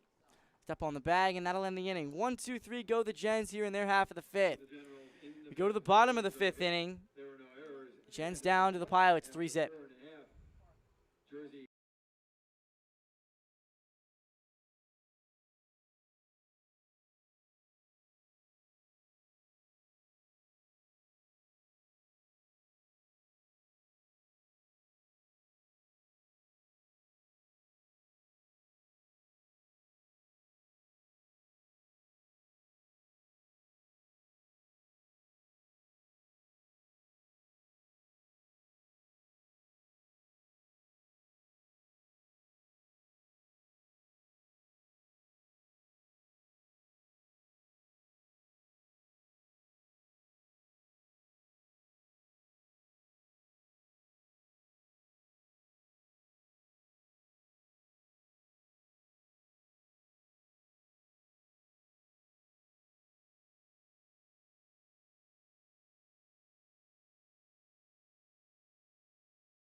Back out here in the bottom of the fifth inning, a defensive change for the Gens. It's going to be Jadir Hernandez taking over the catching position. He's going to hit sixth in for Danny Melnick. And here to lead it off for the Pilots is going to be 3-4-5. Dangerous spot in the order. DiNicola, Richards, and Finley all facing Curley for the third time as DiNicola swings at the first pitch, sends it out to center. But Paul Cook is right there for the catch. And there's quickly one away. One pitch, one out. Great to get one pitch, one out, John. Action still lurking in the Generals bullpen. I think it's still going to be a short leash here on Curley in a playoff game. Curley's still cruising, though, throwing strikes. Absolutely. And, like, you want to, you know, if he can go 5 innings, I mean, Joey Sheets only went 4 1/3. If he can go 5 innings, that's huge, especially with minimal pitching. Because if you can get 6 innings out of Curley and the Gens can get a run next inning, the Gens have 2, 3, 4 next inning. So I think that's really their best shot, as the first pitch to Richards is fouled away 0-1. And you're seeing, I mean, both guys' first 2 pitches swinging. What do you take away from that? I think it just means they're aggressive. I wouldn't take too much away from it, John, besides the fact they're looking for that first pitch fastball, and they got it. He threw a first pitch fastball to both those hitters. I wouldn't take too much away from it as far as they're trying to, they're not, at this point of the game, they're not trying to work a pitch count. They're on Curley. So, if anything, they want to see Curley. Pitch is grounded to second base. Delgado has it, takes his time as Richards just pulls away halfway down the first base line. Might have been broken his bat. And just like that, quickly 2 away here in the 5th. That's college summer ball at its finest there, John. Running about 30 feet down the first base line. I mean, especially when you're here in the playoffs of this game, when you're tired. You know, you've played 40-odd games in the heat. And especially when you caught the first game, I think you're entitled to maybe taking a little bit off after, hitting a little broken back ground ball to second. So 1-0 the pitch on 1-0 the count on Finley, who has reached on an error twice today. He takes outside. 2-0 the count. So a new catcher here. I mean, I know you were not a catcher, but does it take a little bit of time to get used to it after being on the bench for, 9 innings and another 4, so 13 innings? I say coming off the bench in general, yes, your legs are going to be tired, but Hernandez has likely been moving around all game, warming people up in the pen, so I say he's relatively loose. It's tough sometimes to jump in the game, just as far as a hitter's concerned, but as far as his legs and body being ready to go, I bet he's ready to move. And the 3-1 pitch is down and away to Finley. He's on base for the 3rd time today, yet does not have a hit. And here comes Lowry, who's 1 for 1 with a single and a walk. For those of you that don't know, John and I went to the same high school, and one of the things our coaches absolutely despised was 2-out walks. And there's a 4-pitch 2-out walk there. I could just hear Coach Harris and Coach Capuano, our coaches, just screaming at the pitcher from the dugout. That's something that that was unacceptable in our high school team, a 2-out walk. I can hear Cap going, "Don't be too fine," and then Dylan Joyce coming back in the dugout and slamming his glove after throwing 6 scoreless innings after being yelled at for that 2-out walk. As Coach Heffley is getting into it with the home plate umpire, I don't know what they're saying here, but I think Jadir Hernandez something they might have said something to Jadir Hernandez. I don't know really what happened. We really missed that one, but Coach Sheffley really defending his players right there. Yeah, Jadir's been in the game now for 3 batters, so I'm not sure how much there could have been going on there. Jadir's generally a nice kid. There's some action going on between the two kids right now, like some silly business. I I don't don't know. really know what they're doing. I mean, well, anyway, Lowry stepping in. And the first pitch to him is on the inside corner for a strike, 0-1. A little bit chippy play there by number 15. Not sure if you saw that, putting his hands on Hernandez. I'm not sure what's going on down there. Those guys look like they know each other. They might have played. I doubt they went to high school together because, I mean, Jadir went to Trenton Catholic. But they might have played on the same team together at some point. As the 0-1 pitch to Lowry is down and away, ball 1. Jadir's in there, and they're still talking to each other. Like, what is this? I would hope they're friends, John, but I don't think so. There's something going on there. They might have some beef. The 1-1 pitch, down and away, ball 2. And I think Curley might be a little frustrated with, their ongoing conversation. See if he can get out of this inning, get through 5, only allowing 3, which isn't a bad day. This is it for Curley regardless. What makes you say that? Just coming off a 4-pitch walk there with 2 outs, he puts a runner on. I think they're going to go to the pen. I also feel like Curley just worked himself this game. He's worked in and out of trouble. I feel like this is kind of the end of his night. I'd be very surprised to see him come out for another inning. If I was the coach anyway for the Gens, this would be it regardless. It's a huge lead at first base. Wow, Good job there by Sloss to say to step off. But I say this is it regardless. If a runner gets on, I go to the pen here after a 4-pitch walk. And I think if you get out of the inning here, you say this is the end of the road. This is as far as he could go. He's been good today, giving up only 3 runs, 5 hits, but He's kept him in the game. He did what you asked him to do. Unfortunately, those 3 runs are hurting as the Gens have failed to score a run through 5. As the 2-2 pitch is swung on, grounded through the hole. Ooh, Conklin has it. Makes a strong throw across, but it's not going to be a time. It gets past Sloss. Heading for third is Finley. He is going to get there standing. So that puts runners on first and third, and I don't know about that. I think Conklin, he made a nice stop, but I think he should have held it there. He's trying to help his team make the hero throw. But I would take my chances with Nadoro rather than have a runner on third base, as this might be it for Curley. As it comes, Kevin Schneider's talking to him. It's not Heffley, but it's Schneider. This might be it for Curley as Del Garcio's looking on from the outfield. This actually, I think they're going to leave him in this inning. They want to get him through 5. They'd love to start Del Garcio in a clean inning, and as our pitcher's going to want to come into a clean inning. They're not going to want to come in with, a huge situation, runners on first and third with 2 outs. That's not, it's not ideal. You do what you're asked. But Curley's staying in. He's a dog. I think he wants this right here. He's going to bear down and get Nador to ground out here. As much as I said about that batter being it for Curley, I like the decision on keeping him in. Del Scarcio, or I don't know how to pronounce his name, in the bullpen has been a little wild this year. So I think just to stick with Curley here, know he's going to throw some strikes, is the right decision for the Gens. Especially like you said that Del Garcia has had control problems this year.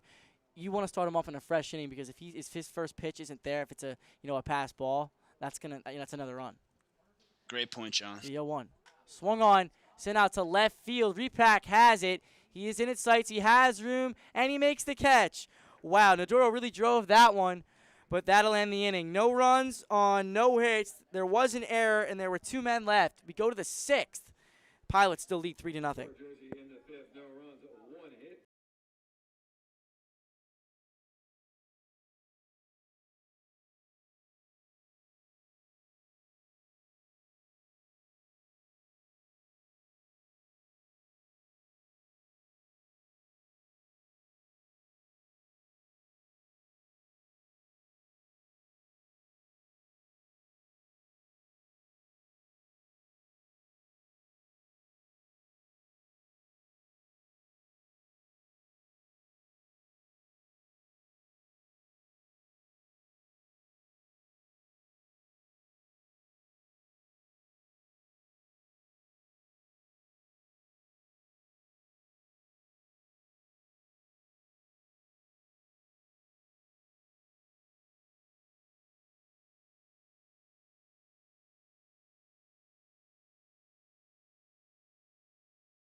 Chase Conklin here to lead it off the top of the 6th inning. He is 1 for 2 today with a single when he's popped out to shortstop. But I'm thinking this is the inning. If the Gens are going to put some runs on the board, maybe even take the lead here, they've got to do it now. At least one. As the first pitch to Conklin is taken outside 1-0. Third time through the lineup, John, if you're going to get to a pitcher, is typically now. Otherwise, as much as he's been cruising all game, you know what he's got, you know all of his stuff. At this point, he's just adjusting to it and just putting a swing on the ball. The thing is, I want to see the bullpen here because the bullpen hasn't been great for the Pilots this year. As the 1-1 is a breaking ball outside 2-1. But you can't really rely on walks. I mean, he hasn't walked a batter today. He's given up only 4 hits. And the Gens got to get it going here as Conklin takes inside 3-1. And he might want to think about, swinging here early, especially, on a guy who doesn't walk a batter. If you're going to get a strike and he's not going to walk you, swing at it. Here it comes. Well, speak of the devil, outside ball 4, and a leadoff base runner for only the 2nd time today. And here comes Ryan Murphy, and let's see if the Gens can capitalize on this. Uncharacteristic there, John. I think you said he only has 6 walks on the year. And with Ryan Murphy coming to this, I said it last time, this kid's an absolute dog. He can make this game 3-2 in a heartbeat. So, I'd rather honestly have him double because home runs are kind of, obviously that's kind of a dumb thing to say, gets you within a run. But home runs are kind of rally killers, and if you want to, take this lead, it gets you there. As Murphy rips one into the gap in left center field. That's going to drop in for a base hit. So back-to-back base runners here. I thought the ball was hit way harder than it was. Sounds like a broken bat single. His 2nd hit of the game. And that brings up Greg Delgado, who reached on an error last time up. And, again, this is the inning. You got to do something here. You got to at least get 2, maybe tie it up. But even 1 run gets the Gens hype. Yeah, John, we just mentioned about a 3rd time through the order now. I wouldn't be surprised to see some action in the Pilots' pen as good as he's been today. If the Pilots trust anyone in their pen, they may want to start getting him loose here as someone is sending down the line right now. Let's check who that is. 1 second as Pucek, his first pitch to Delgado is taken for a strike right down the pipe, 0-1. First pitch fastball from Delgado. It's going to be Will Hellings. Okay, you talk about Will Hellings. You know a lot about him. Yeah, Will Hellings is a kid I know a lot about. He was a Dickinson College commit and is now going to go to Odessa College in Texas. I spent a day with him this year. He's as that ball's fouled off to the right side. He's a kid who's pretty tall. I've never seen him throw in person, but what he's telling me, his fastball's in the high 80s, low 90s. He's very tall, so the ball comes out a little arm slide, jumps out of his hand. I don't think he's gotten too much action this year for the Pilots, but he's a kid that spent this last spring doing a prep year in Texas for his year of college ball. Well, Delgado's down 0-2. Let's see if he can get a home run here. The pitch taken downstairs 1-2. And off a junk ball, or how do you protect the plate when you don't really know where the ball's going? It sounds crazy because it's the exact opposite of what most coaches would tell you, but you really have to look for that off speed and adjust to the fastball because this fastball is not going to blow you away. Absolutely. The 1-2 pitch. Breaking ball right there, called strike 3. Delgado knew it, and that is not what you want to do there with 2 runners on base. But here comes Mark McNelly, another big bat, and that's the good thing about the Gens offense and their lineup. When one of the big bats goes down, you got another one right behind him. McNelly can easily make this game 3-3. We don't need him to do that right just now, but even a single helps, even if it loads the bases. First pitch to him is taken outside ball 1. As enticing it may be, John, to make this game 3-3 against a pitcher like this, if you're looking to put the ball over the wall, you're not going to do it. You're going to roll over to the left side. You just have to have that approach, center field, right center field, because if you're looking to pull a ball, it's not going to go your direction. And that pitch is a little blooper in the air to right field. Coming on is Shepard. Shepard will make the catch. And again, they have runners on first and second, and then they get 2 quick outs. And here comes Jadir Hernandez, who this season in high school for Trenton Catholic was 44 for 58. Now I'm going to check my calculator real quick because that seems like a ridiculous average. He hit 759 this season. That is crazy. Let's see what Jadir can do here. He's hitting 375 in the league. He's 9 for 24 as the first pitch to him is in there for a strike 0-1. Yeah, this kid's an absolute dog. I commit to Seton Hall, John. He's the backup catcher for the Gens. Hasn't gotten a lot of action this year. Got to the team late because he was playing his high school season. but he absolutely mashed the ball player of the year, hit 758, which is an unreal number. You think you get unlucky and hit some balls at people, but I mean, maybe he can get lucky here again as he takes down low 1-1. So Finley, I mean, maybe Jadir is friends with some of these kids on the Pilots, but he's just having a good time. Let's hope he can bear down here, get a double in the gap, score a run or two. Let's go. Come on, Jadir.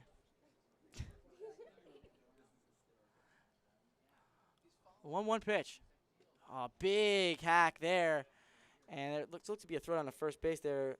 Finley tried to get Murphy napping, but he got back.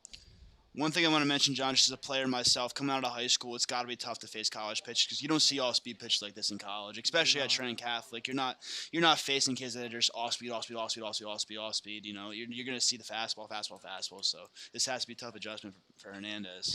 Ball and 2 strikes. The pitch, swing and a miss. He struck him out, and that's going to end the inning. The Gens waste another, rally here again. No runs on a hit, no errors, and 2 men were left. We go to the bottom of the 6th. Pilots lead 3-0.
New pitcher here in the bottom half of the 6th inning. It's going to be Frank Delgado. Hunter Curley's line is done. He went 5 innings, gave up 3 runs on 6 hits.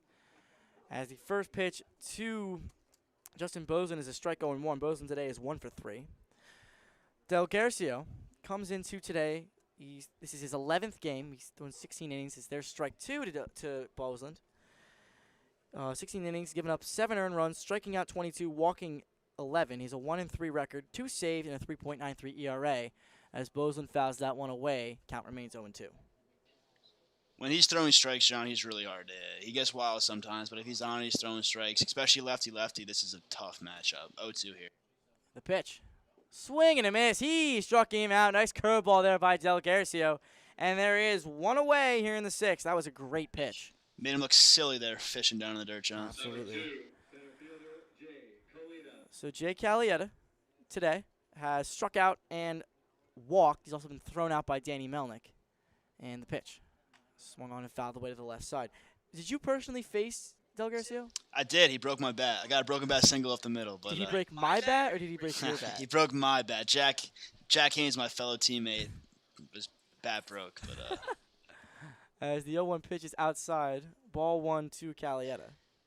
For those of you that don't know, Kenny broke his bat in the scrimmages, right? You broke your bat in the scrimmages, right? I broke my bat in my first at bat of the season. As there's a fly ball out to left, repack coming on, and it's going to drop in front of him. That's the first hit of the game for Calietta. And that's a runner on for, here comes Ryan Shepard. Yeah, so Kenny asked me to give him his bat, or asked me if I had any wood bats, so I gave it to him. And in return, he gave me an old Xbox 360 video game. It's interesting, John. I talked about when they were going to take out Hunter Curley. Good decision here by Kevin Schneider. And as that ball scoots away, Hernandez He's going to make that throw. Oh, it's okay. It's a little bit offline. So that's going to be a. Did you say that's a wild pitch? I say it's a wild pitch. And the reason I say it's a good decision, John, is that 8-9-1 here in the order for the Pilots. Are we at 1 right now? We're at 1. We are at 1. So 8-9-1 in the order are all lefty hitters. So to go lefty-lefty there, it seemed like this was really the time that they were waiting to get Curley out of the game. Yeah, exactly. It helped like that. And when your starter goes 5 innings in a 9-inning game, especially when they're really used to going 7 innings, that really helps. 'Cause I don't see Delgado going a potential 4 innings. I think he could go 2 or 3 max. He may only have to go 2 or 3, but we'd love to see him. We'd love to see a bottom in the 9th here tonight.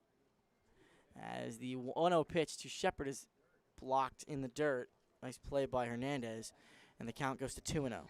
If the Gens don't score and they keep going down 1, 2, 3, I think you guys stretch Delgado. I'm gonna keep pronouncing his name wrong because you have a game tomorrow, so save the pen. Potentially, yeah. I mean, you want to win this game, but you also have to be aware of tomorrow's. There's another the 2-0 pitch is way outside, 3-0. So he looked really good on the first 2 hitters, but now he's got a runner on base, and that's kind of throwing him off a little bit. It's interesting, John. You talked about how pitchers earlier in the game sometimes pitch different from the stretch and the windup. Delgado is a guy who's only from the stretch, but that doesn't mean he doesn't know how to hold a runner on at second base. Looks like that runner on second base, especially with the speed here, it's just going to be a take. It's really bothering him. He doesn't want him to steal. He's focusing a lot on him. Those first 3 pitches weren't very close. Being a pitcher, I was never like super good, but I know when a runner got on base, it trying to change the dynamic, and it shouldn't do that. As there's a called strike on the outside corner, Delgado working back to run the count full. But there's also a different change. You have to worry about other things when there's runners on base. And if you can balance that, if you can keep your cool like that, you can be a pretty good pitcher. As there is some more action down the line, as there's a swing and a miss by Shepard. Second strikeout of the inning for Frank Delgado. And there are 2 away here. And here comes Jimmy Romero. That is such a tough pitch to face, lefty, John. Courtesy there, credits there, starting off 3-0, working it back to 3-2, and then throwing a 3-2 off-speed pitch. And absolutely, you have to have a ton of confidence in a pitch like that to be able to throw it at that point in the count, especially this late in the game where the game's on the line. And any runs you score even furthers the deficit, as the first pitch to Romano's blocked in the dirt, 1-0. Romano was grounded to third base twice. He's also flown out to left field. Maybe I think that was the one that you thought. No, that wasn't the one you thought was gone. That was Nodoro, but it was pretty far out there. I thought that might have had a chance to go as he takes down and away ball 2. 2-0 here, John. Base open. There's no need to throw him a cookie. You want to throw a pitcher's pitch, but even though with the base open, look who's on deck. You don't want to face him either. I mean, he got out. I mean, we've seen, Giannicola, Richards, and Finley go down as there's the 3-0 pitch. So back-to-back 3-ball counts for Delgado. And I don't really want to face Giannicola with 2 men on. That's tough. Because a 3-0 game is a lot different than a 6-0 game, especially here. The pitch. Swung on and popped up. And that was not the 3-0 swing you want to see from your second hitter. That's interesting there. He had no command there. That's a 3-0 pitch out of the zone. This kid here, he's a good hitter. He's a do commit, but no late discipline there. Not to bash him or anything. That's a 3-0 pitch with a guy who has no command in that at bat. That was off the plate. As the 3-1 pitch is swung on, popped up, going to deep left field, but Repack is under it, and he'll make the catch, and that'll end the inning. No runs on a hit, no errors, and 1 man was left. We head to the 7th. Gens down to the Pilots, 3-0.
All right, let's go. Oh, crap. Paul Cook here leading off the 7th inning. 3 more chances for the Giants to get 3 more runs. I mean, they got to start here with Paul Cook. And Pucek still in the game as the first pitch to Cook is swung on and fouled off. And he's down the count 0-1. Now, Cook, it's interestingly enough, because of COVID, he's had 2 seasons canceled. He's academically a senior, but he has 3 years of eligibility left. So I don't know how he's going to work that out. Here's the 0-1. As he takes down low, but that's going to be a strike at the knees. And Cook is quickly down 0-2, and Pucek just seems to be in control completely in this game. The 0-2 to Cook. Check swing, did he go, says the third base umpire. No, he did not. And the count moves to 1 ball and 2 strikes. Yeah, interestingly enough, John, Paul Cook, a senior at Swarthmore. They're one of the only teams in the country not to play this year, so he still has a lot of eligibility left. Here's the 1-2. Ooh, nice pitch, but that's down and away. 2-2 on Cook. And you can't bank on walks. I know Conklin had one last inning, but you can't bank on a walk from Pucek. He's only had 7 this year. The 2-2 pitch. Breaking ball, swung on, grounds it up the middle, off the glove of Pucek into center field. And that's going to be a leadoff single for Paul Cook. He was down 0-2, fought it off, and that's what you're going to have to do. Good things happen when you put the balls in play, and he's aboard. And here comes Dylan Maria to hit for Jake's loss. Great at-bat there by Cook. Started 0-2, got into a defensive mode, looked for the off-speed pitch, fouled some pitches away, got to a 2-2 count, and just hit a nice little single up the middle. Didn't try to do too much, didn't try to pull the ball. You can't hit a 3-run home run with nobody on base, so just getting a base runner here in the top of the 7th. Absolutely, and Paul Cook, you want him on base because he is speed demon. I wouldn't steal here yet. I would let to see how the inning plays out. You don't want to get thrown out when you have a leadoff base runner. But Dylan Maria here, he has some power. He hit a home run earlier in the season. And the first pitch to him is, oh, that's a strike? Wow, okay. 0-1. Yeah, no shot Paul Cook goes here. He's going to stay put. Let Maria swing the bat. 3-run game. You don't want to get yourself out on the base passes here. There's a huge spot down the left field line. If he just gets into the corner, Paul Cook's scoring. Wow, what? Maria takes strike 2 inside? What was that? Oh, my God. A little chirping from the Generals dugout here. They didn't like those 2 pitches. That was not a strike. That should be 2-0. Pucek. The 0-2 to Maria. Swung on and popped up. And it's going to go out of play. Maria doing a good job of staying alive. You talk about the count, John. Should be 2-0. Maria coming off the bench, too. That's tough. You haven't seen pitching all game, coming off the bench, and you get screwed over with 2 calls there. This guy's had a good zone all night, but those 2 were not strikes. Those 2 were questionable. I mean, every umpire is going to have, mistakes here and there. But, I mean, it's especially hurtful when coming right off the bench. Another 0-2. Breaking ball, fouled off in the box. Maria's able to stay alive. Count stays 0-2. So going back to that 3-0 swing by Romano, I know we didn't get a chance to talk about that. I mean, I'm not against the 3-0 swing. I mean, Tony La Russa can shut up because Tony La Russa is annoying me right now. But, like, the 3-0 swing, as long as you get a good pitch to hit, go ahead, swing 3-0. But if you pop up like he did, it's not what you want to see. Another 0-2. Swing and a miss. He struck him out. Maria goes down on strikes. There's 1 away here in the 7th. And that'll bring up Xavier Actually, no, Kenny Lombardo. I wonder how that is going to play out. Lombardo is not going to go play second base. I'll tell you that right now. Wonder how that's going to work out. Anyway, so Lombardo coming in for his first at-bat of the day, trying to get something started. On the season, Lombardo hitting .246, has a home run along with 12 RBIs. 14 for 57. Haven't seen Ben Petroni yet today, John. Not sure if he's here or not, but he could be coming in. He had a couple of bats in Game 1. Game 1, so he might be coming in the game here, Game 2, with Delgado coming out. Well, there goes Cook. The pitch is in the dirt, and Paul Cook is going to take second base. And the count is 1-0 on Lombardo. Cook had a great jump there. I think he might have had something with the timing. This guy's been getting into a little bit of rhythm. He works very fast, so he might have had some sort of timing where he comes set 1 second, 2 seconds, and you know he's going to deliver the pitch, so he got a really good jump. Is that what you did on the base pass? I always did UCLA to try to see where the pitcher was at. Every time, whether I'm on base or in the dugout, I'm counting from the time the pitcher comes set, so 1 second, 2 seconds, 3 seconds, 4 seconds, 5 seconds. And a lot of pitchers are getting into a rhythm, so you know when they're going to deliver a pitch. And a lot of the bags I stole this year because, yes, I might be a quick guy, but I'm definitely not the fastest on my team. So a lot of it's just learning from the dugout, learning pitchers' tendencies, and knowing when to go. You don't steal bases on the bag. You steal them before you get to the bag and knowing what pitchers are going to do. So 2 balls and no strikes on Lombardo. Huge hitters count. Even a run here sparks the lineup. The pitch gets away from Finley. It goes to the backstop, and Paul Cook is at third base, and the count moves to 3-0. And this could be, is Pucek, I mean, this is the first time we've really seen him go 3-0 on a batter. Could Pucek be tiring?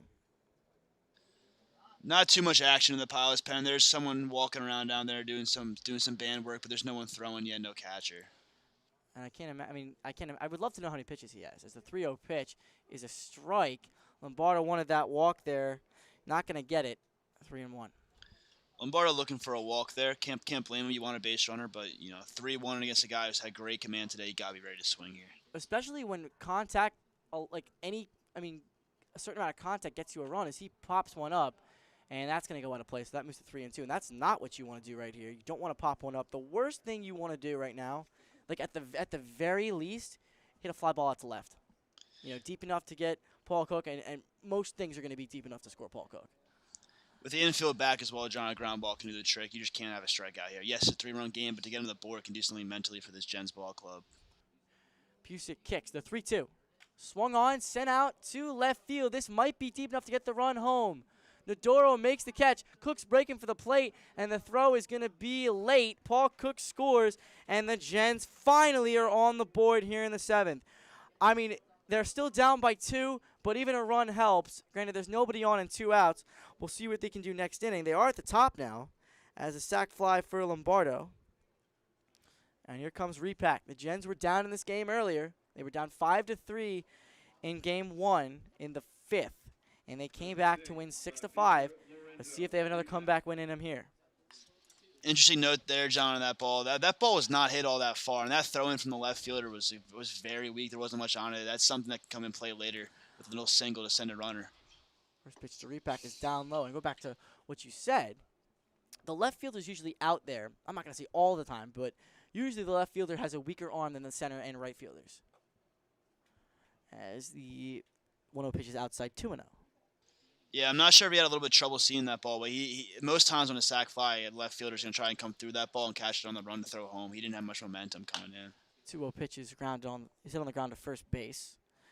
And Repack down the count 2-1, or heading count 2-1. Repack today 0 for 3, struck out, fly to center, and grounded to first base. Love to see him homer. He had a long home run against the Blazers a couple of weeks ago.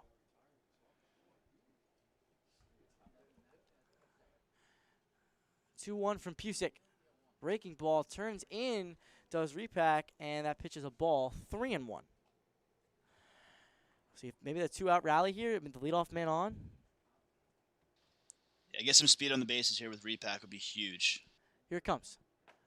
Ooh, strike on the outside corner, and the count moves 3-2. So, I mean, don't count your chickens before they hatch. But we'll see if Repack can get on here. I mean, I wouldn't hate having Conklin lead off. That wouldn't be the worst thing in the world. But if you can get another run this inning, that's huge. Outside, ball 4, and here comes Conklin.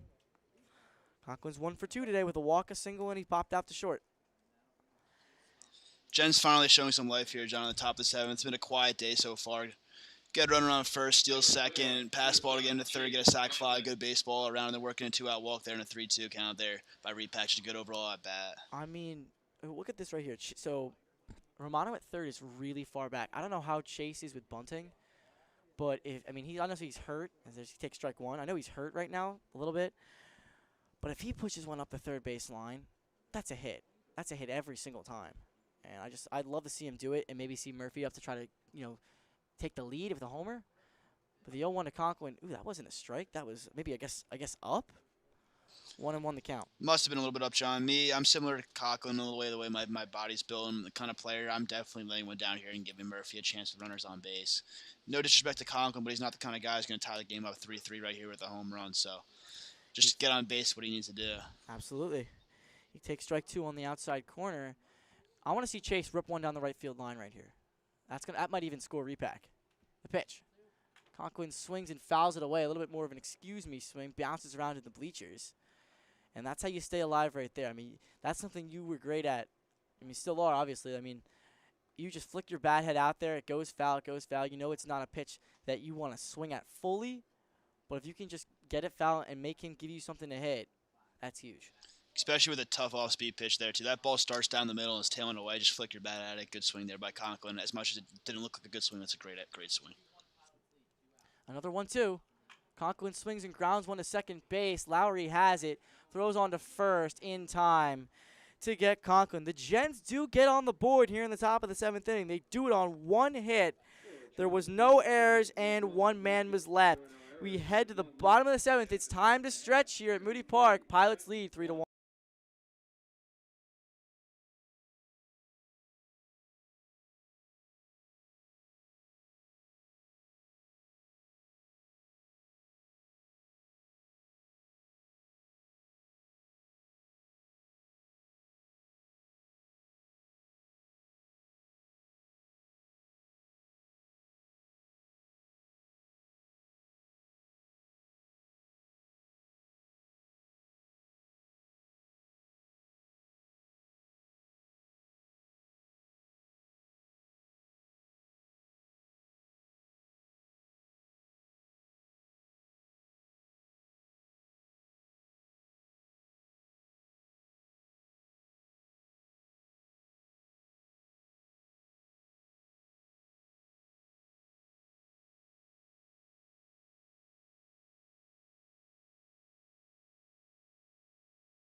Yeah. Back here in the bottom of the 7th inning, some changes defensively for the Gens. Ben Petrone is going to play second base and hit in the 9 spot for Kenny Lombardo, and Dylan Maria is going to stay in the game and play first base, hit in the 8 spot. Vinicius Nicole here to lead it off. 3, 4, 5 in the order for the Pilots, and this is where you got to keep them close. You're down by 2, but any more is going to seem like infinity.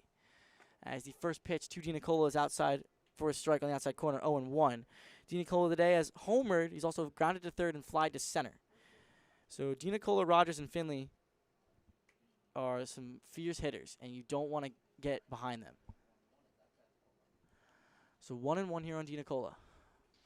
If I had to guess, John, with the Gens putting up a run there, I'm going to guess the release would be short here with walks. You don't want to let this game get away from you, still in striking distance. Well, the 1-1 pitch is grounded to third base. McNelly up with it, throws across in time to get DiNicola. Quickly 1 out there, 5-3 on the putout. And that's going to bring up Kyle Richards, who is 1 for 3 today. He has singled, grounded to second, and flied out to right. But he had 2 hits in game 1, so he's pretty dangerous. He's always a home run threat, but obviously you can minimize that damage with nobody on. So Del Garcia set. First pitch to Richards. Swung on. A humpback liner to second base, and Petrone will make the catch. And there are 2 away, as Richards may have broken. I think thought he breaks his bat again. Just smiles, walked back to the dugout. P4 on the putout, and here comes Finley. So 4 pitches, 2 outs. That's good for Del Garcia. Maybe he can pitch, maybe tomorrow even. If we have it tomorrow, hopefully we don't, but we'll see. And here comes Finley, the pitch. Swing and a miss. Good pitch there. Count moves to 0-1. Not sure Del Garcia's pitch count, John, but I think you've probably burnt him at this point for tomorrow. I'm not sure if the ACBL has pitching limits or not, but he's thrown a decent amount of pitches, struggled a little bit, throwing some strikes last inning, so he's probably around 30. Maybe. 1-1 the count. Del Garcia kicks the pitch. Down low. 2-1. I'm thinking, obviously Finley can put the ball over the fence, but with 2 outs and nobody on, you might want to challenge him here. See what he can do. You don't want to waste any more pitches. Here it comes. Swung on, grounded to shortstop. Chase Conklin has it. He's up with it. He throws across in time for the final out of the inning. 1, 2, 3 go the Pilots here in the 7th. We head to the 8th. Gens still down 3-1.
Here in the top of the 8th inning, the Gens are down 3-1 to the Pilots.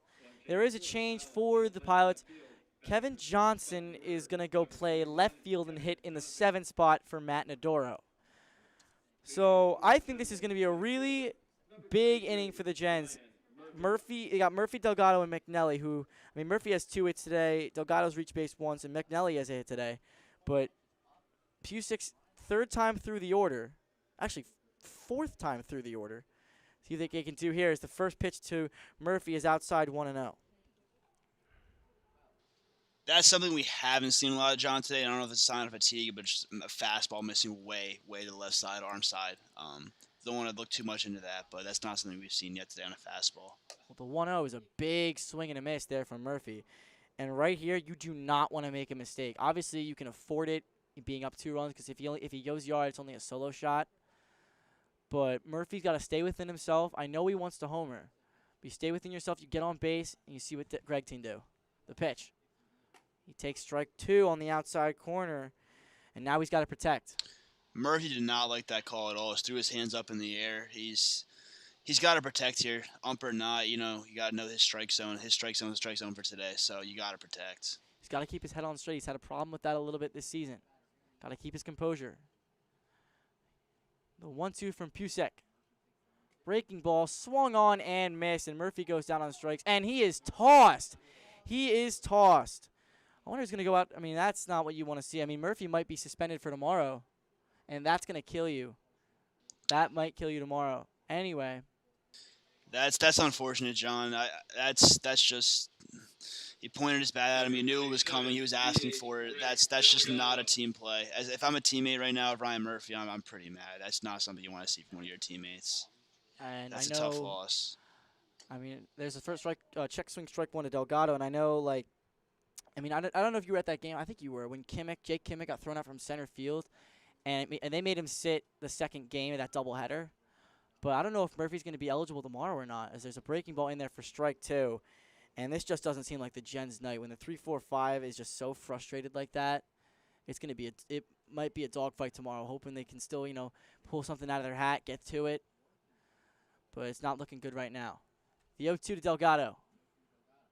On the outside corner, just off the plate, 1-2. Before that Murphy at bat, the Gens had all the momentum. Even though they were down 3-1, they just scored a run. The Pilots went down 1-2-3 in the inning. Well, the 1-2 pitch is bounced in the dirt, 2-2. And really now, all that momentum is just gone after that strike 3. Throw out Murphy, and now the count went 0-2. They're 2-2 now, but it just seems like the Gens are deflated after that. Well, here's the 2-2 to Delgado. Maybe he can do something. And the pitch is swung on, hit deep to left field. Johnson goes back. He turns. He looks. It's gone. And the Gens are within 1 here on the absolute laser by Greg Delgado. 3-2 game.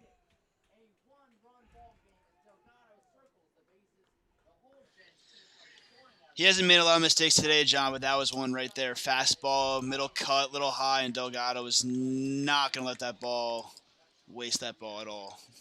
I think the momentum's back, Kenny. Would you say the same? It's way back, John. It felt deflated after Murphy there got thrown out, but it is way back.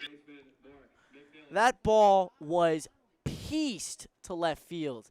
Let's see if McNelly can go back-to-back. That's big. 1 away here in the 8th inning, the pitch. And McNelly pops it up, but it's going to go out of play, 0-1. And you know what? I think the Gens see him. I think they've got him in their sights. 4th time through the order, I think they're starting to see him better now. Action's finally starting to stir up in the Pilot's pen out there. He's starting to throw from the pen. No more plyo balls and bands. He's starting to get more serious out there. This could be the last inning for him here regardless. If I was the Pilots coach, I might have taken him out right then and there. He pitched very well today. But this Gens lineup is doing something different as the 1-1 to McNelly is taken on the inside corner for a strike 1-2. I mean, maybe they're thinking about tomorrow because, remember, they played an extra game. I don't know how many innings Winston-Allen meant, but I know they were losing. They won on a walk-off, the 1-2 pitch, inside ball 2. And I think Winston-Allen may have given up his first run of the game. But, I mean, I don't know. I don't think we can expect Winston-Allen tomorrow, maybe for an inning or so, but I doubt it. Especially when, it's the last game of the summer and college ball is more important than this. The 2-2. Ooh, just missed. I'm surprised that wasn't called for strike 3. But the count runs full on McNelly. And Pucek didn't like that. And the home plate umpire, I would say, is pretty heated right now. He does not like the questioning of his calls so far. Sometimes you talk about, John, players arguing to umps that win calls. Murphy there may have just won a call for McNally. Maybe. The 3-2 pitch. In the dirt, ball 4, second walk today. And the Gens are ecstatic right now. They have life. They have life. Look who's stepping up now, John. The absolute Jadir. menace to society in high school baseball. Jadir Hernandez, man. So Hernandez struck out his first time up, but I think he's on him now. He's faced Pucek once already. See if he can get this game tied and even go ahead. The pitch. Jadir takes down low, ball 1. If he can locate, expect to study decisive speed here. Hernandez struggled picking it up last time, struck out on a curveball, I believe. So that's something he's going to have to learn how to do when he gets to Seton Hall. McNelly not a big lead at first. The 1-0. Jadir hits one deep to left field. Going back is Johnson. He's going to have room. He's at the track, and he makes the catch. Wow, that ball looked like it was going to be gone off the bat. It was hit deep into the corner, and Johnson able to track it down. But that's solid contact, and I think that Pucek might come out. He's definitely not going out for the 9th. I think Jadir thought he had it. Metal bat, maybe could have gone out. He's played a lot of metal bat in high school. I think he thought he had that ball walking on the line a little bit. That might have been a home run at TCA. Think he's getting, a little bit made fun of right there, warning track power? Probably been doing some push-ups in the dugout right now. Well, Do you know who doesn't have warning track power, though, is Paul Cook. This man deadlifts 500 pounds, John. Absolutely. I mean, him and Juice, you see them in the dugout. I mean, they look like Greek gods. I mean, big paws, but like Greek gods. No, they're huge. You see Paul Cook in the weight room. He's just a big kid stepping up to the dish right now. You can see it. Well, a ball and a strike. Let's see what he can do. He scored the first run of the game for the Gens as he takes outside ball 2. McNelly not the fastest guy in the world, but if you see the ball in the dirt, you got to go here. You got to get in scoring position anyway. You got to have a good dirt ball read, good secondary lead. If the ball's in the gap, you got to score as well. Absolutely. Pucek, the 2-1 pitch. Cook fouls one away to the left side. And the count is now even 2 balls and 2 strikes here with 2 outs in the top of the 8th inning. Already 1 run home in the inning off the absolute rocket from Greg Delgado. 2-2 pitch. Swung on, sent out to left field. Going back on it is Johnson. He has room, and he's going to make the catch. But the Gens get a run. They climb within 1. They do it on 1 hit. There was no errors, and 1 man was left. We head to the bottom of the 8th inning. Pilots up 3-2.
Here in the bottom of the 8th inning, 3-2 game in favor of the Pilots. Gens have scored 1 run in each of the last 2 innings. Pilots have been silent pretty much since the 3rd. They scored a run in each of the first 3. And Frank Delgado back out on the mound as Brendan Lowry takes strike one, and he's here to lead it off in the 8th. So Lowry today has walked, singled, and reached on an error today. So, again, yet to be retired, but he is 1 for 2.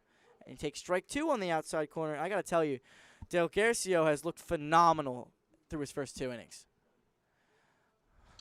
He's attacking the zone, working ahead of hitters. John hasn't had too much of an issue. His off-speed's looking really good right now, and that funky arm slot's is tough to hit.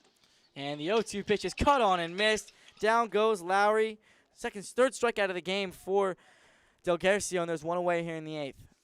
So if we're looking ahead here, obviously I don't want to get too far ahead, but you have Maria, Patron, and Repack. Some speed on there, some power.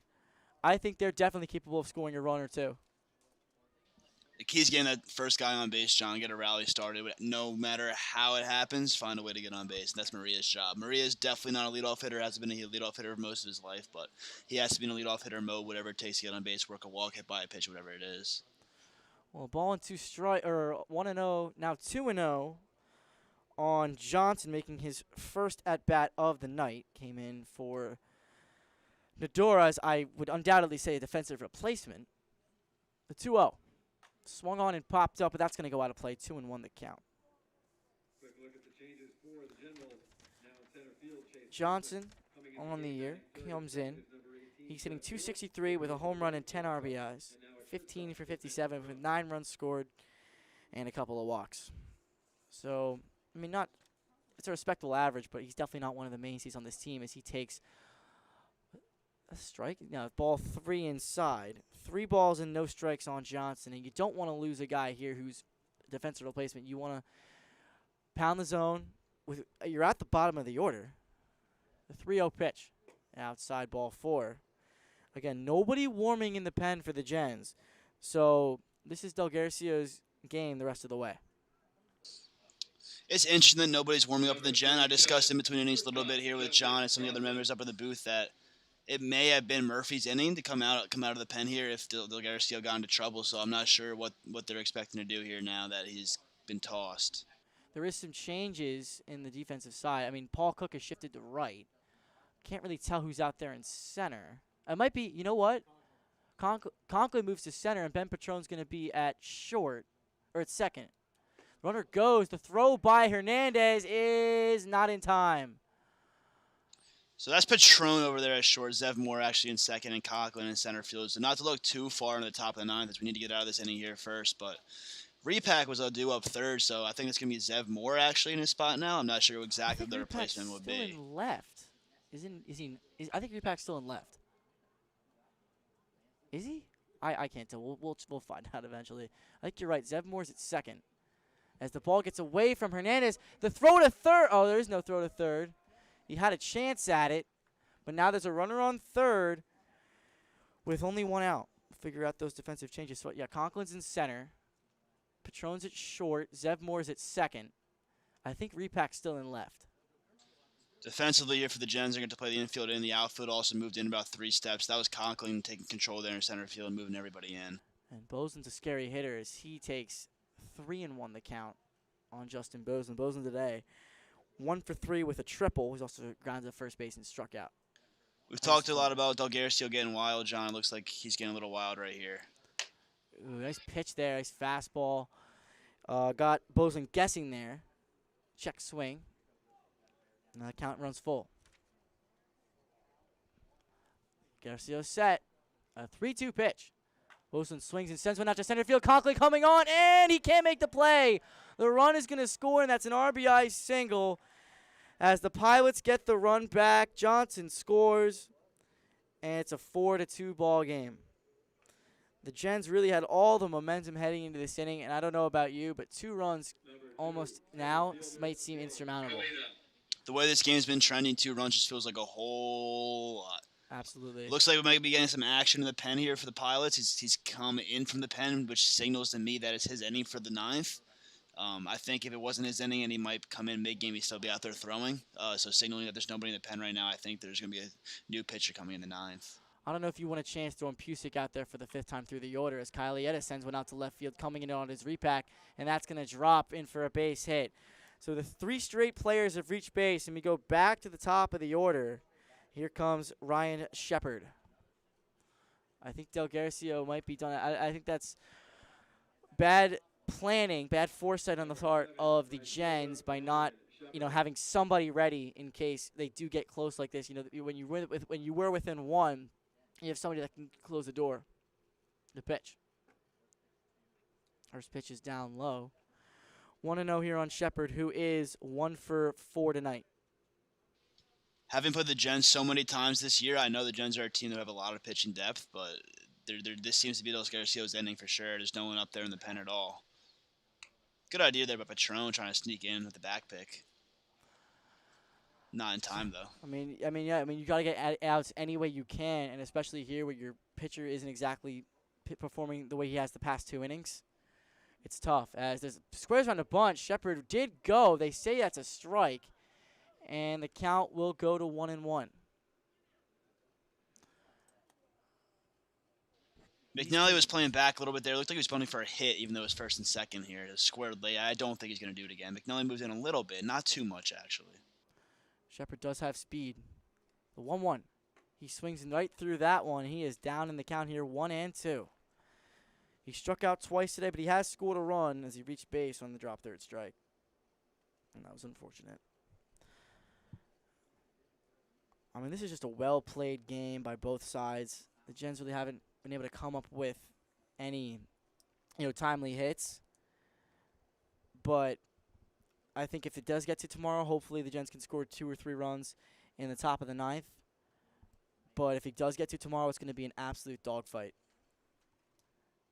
The 2-2 pitch. The runner goes to running for third base. Little nubber up the third base line, and McNally smartly touches it foul because Shepard had that beaten out. That was going to be a base hit for him 100%. Smart play by McNally there, letting that ball roll foul. That would have been bases loaded if he had touched it. If we were playing on a different field, maybe a turf field, that ball was going to stay fair. But here at Moody Park, no shot. That ball was going to foul all the way. The second hit the lip.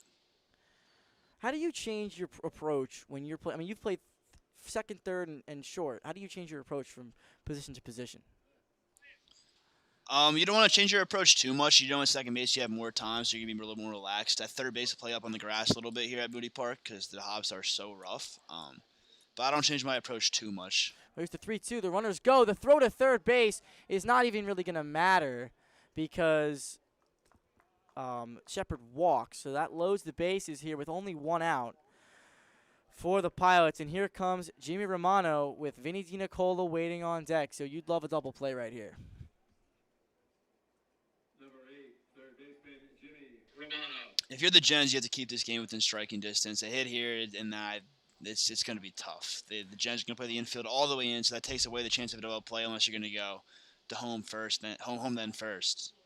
A hit here, I would say, pretty much puts the game out of reach. As the infield does come in, and the first pitch is cut on and missed by Romano. He's down in the count 0-1. Romano today is 0 for 4, but he's hit the ball deep to left twice, and I think anything hit to left is going to be a sac fly. So ground ball up the middle, gets past the diving Patron into center field. 1 run scores, and they stop. They go station to station here. That was going to be Boslin. Boslin comes around to score, and now it's a 5-2 game.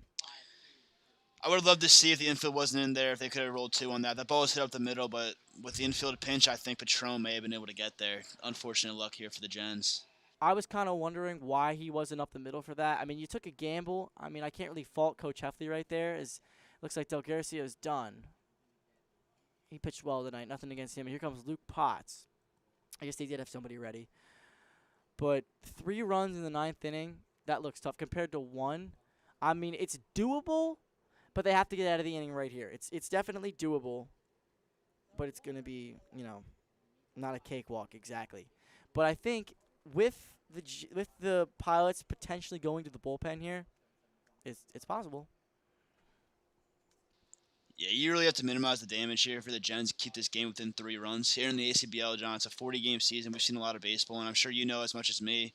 A lot of these pitchers, especially the ones coming out of the pens, are hard throwers who walk people. So a 3-run game, that's nothing out of reach. But up to this point, John, the Pilots just overall played a better game than the Gens. They've had 2 out hits. They've got runners on base. They've stole bases.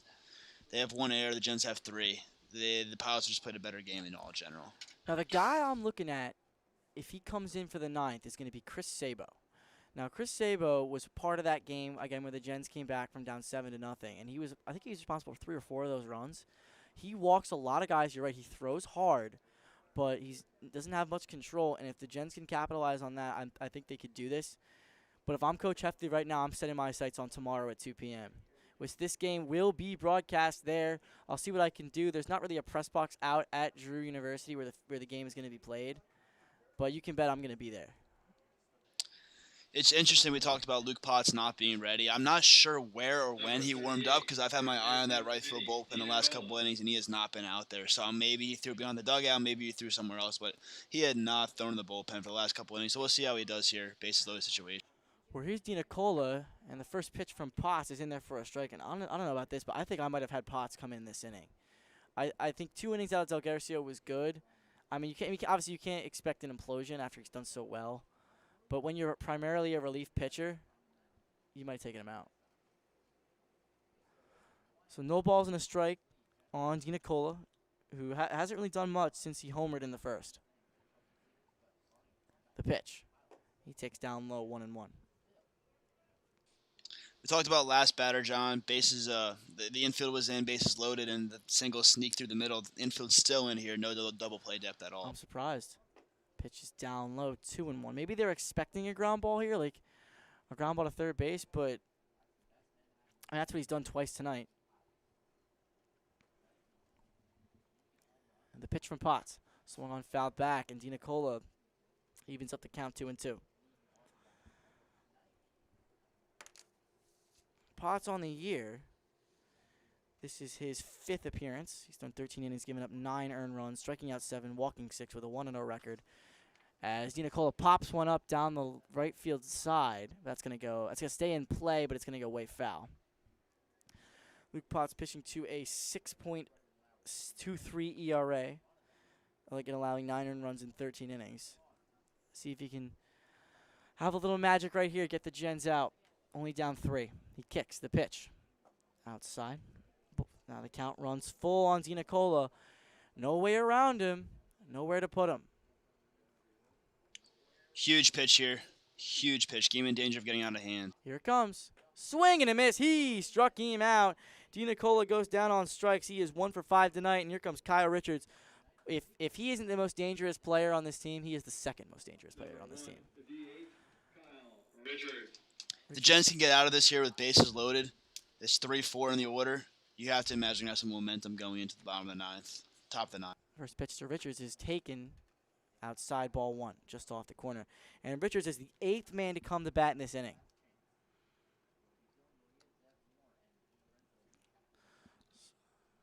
The pitch. Upstairs, ball 2. So it's going to be Maria. I would say Patron. I think Zev Moore came in for Ryan Murphy. So Zev Moore's going to hit in the 3 spot.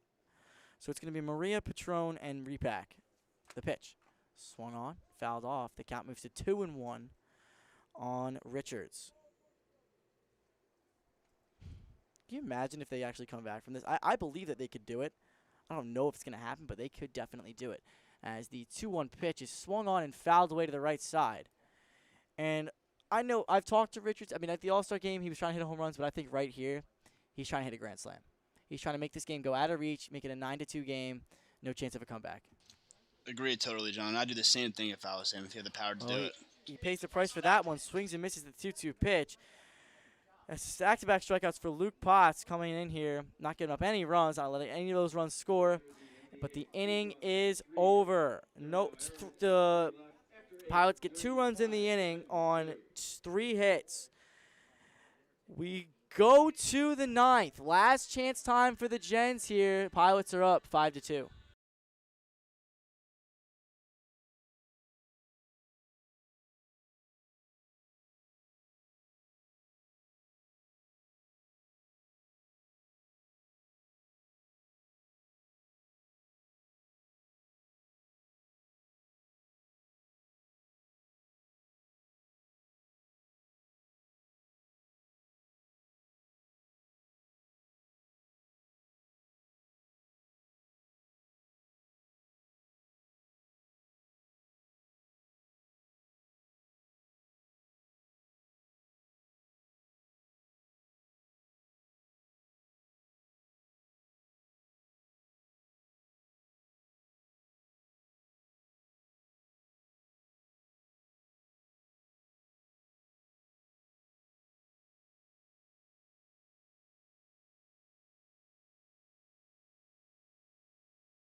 Here we are in the top of the 9th inning. The Gens, if they don't score at least 3 here, then we are headed to Drew University for Game 3 tomorrow. It's going to be a new pitcher in place of Pucek. It's going to be Chris Sabo. Now he's coming in. Sabo has a 5.62 ERA. He's thrown 8 innings this year. This is his 8th appearance. He's given up 5 earned runs, striking out 12, walking 7, a 1-0 record, and again a 5.62 ERA, a 267 batting average against.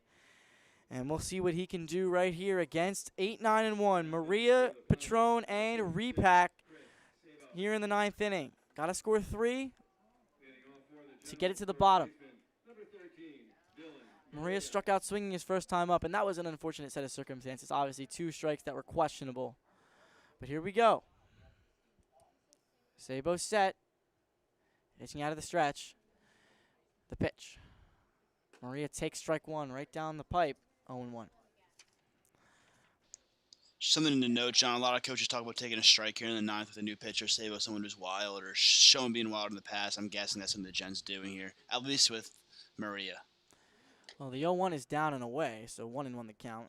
Sabo had a 6'3", 250-pound right-hander, and he's going to be a freshman at UNC Asheville in the fall. 1-1 pitch. Swung on, ripped down the line. It's into the corner. Over to pick it up is Johnson, and Maria had a hard turnaround first, but he's going to get back there. Ooh, okay. So Dina Cole went back. The ball got thrown in pretty quickly, but a leadoff single for the Gens. And here comes Ben Patron, Benny Biceps, who earlier this year for his high school team in the Carpenter Cup, something you've been a part of, Kenny, hit a home run at Citizens Bank Park. And I don't know if Ben's a Phillies fan, but I know we're both Phillies fans. That would have been a dream come true. Yeah, that's a great feeling. Hit a triple in the All-Star game as well. He takes strike 1. So 0-1 the count on Patron. He's getting his first at bat right here. Got 2 at bats in game 1. Went 0 for 2. Short lead off first for Maria. Sabo kicks the pitch. Patron swings and misses at that one. He's quickly down in the count. 0 balls and 2 strikes. And Kenny, I don't think the Gens have anybody left on the bench right now. Yeah, they've emptied their bench as far as I know. Murphy being tossed, Zev Moore coming in. They made a lot of defensive substitutions mid-game too. I think this is it for them. The pitch. Upstairs. Ball 1. I mean, the only guy that's on the roster, there's 2 guys on the roster. It's Pete Vaccaro and Phil Stahl, but they're both not here tonight. So, yeah, they've exhausted their bench. So, expecting to get through at this here. The 1-2. Sabo kicks the pitch. Breaking ball inside just off the plate. Nice pitch from Sabo. And the count is now even, 2 balls and 2 strikes. Patron has to do whatever he can to get on base here. He is not the tying run. Repack on the on-deck circle is the tying run. Find any way to get on base, get the tying run to the plate. His run does not matter. 2-2 pitch. Oh, okay, that's going to be ball 3 way high. And I think Patron was about almost offered at that. Good thing he held off. Full count here. Gens dugout showing some real life here. Huge pitch, 3-2. Don't cave under the pressure, Benny. 3-2 pitch. Swing and a miss. He struck him out. Chris Sabo just blew that by Patron. And there's 1 away here in the 9th inning. Ooh, Ben Patron just could not catch up to Chris Sabo's fastball. Sabo's fastball looks to have some life on it. Sabo not actually a guy I've faced this year, but he looks like they have a good all-speed pitch, good curveball, but relying heavily on that fastball, especially after seeing an all-speed pitcher all game. That fastball's coming in hot. Well, we're back to the top of the order here with Lorenzo Repack, who was 0 for 3 with a walk, and he takes strike 1 in the inside corner. You can hear that pop from Finley's glove. And Not sure what Sabo's velo is, John. Sorry to interrupt you there, Yeah, but I'm guessing it's in the low 90s at the moment. He looks like to be pumping to me. I would say so, because, I mean, when he played the Gens, he's walked a lot of guys. The pitch. Breaking ball, strike 2, and I think he's found his zone late in the latter half of the season. So we'll see what he can do here. Repack has struck out, fly to center, grounded to first, and walked today. Chase Conklin on deck is the tying run, but he's got to get to the plate first.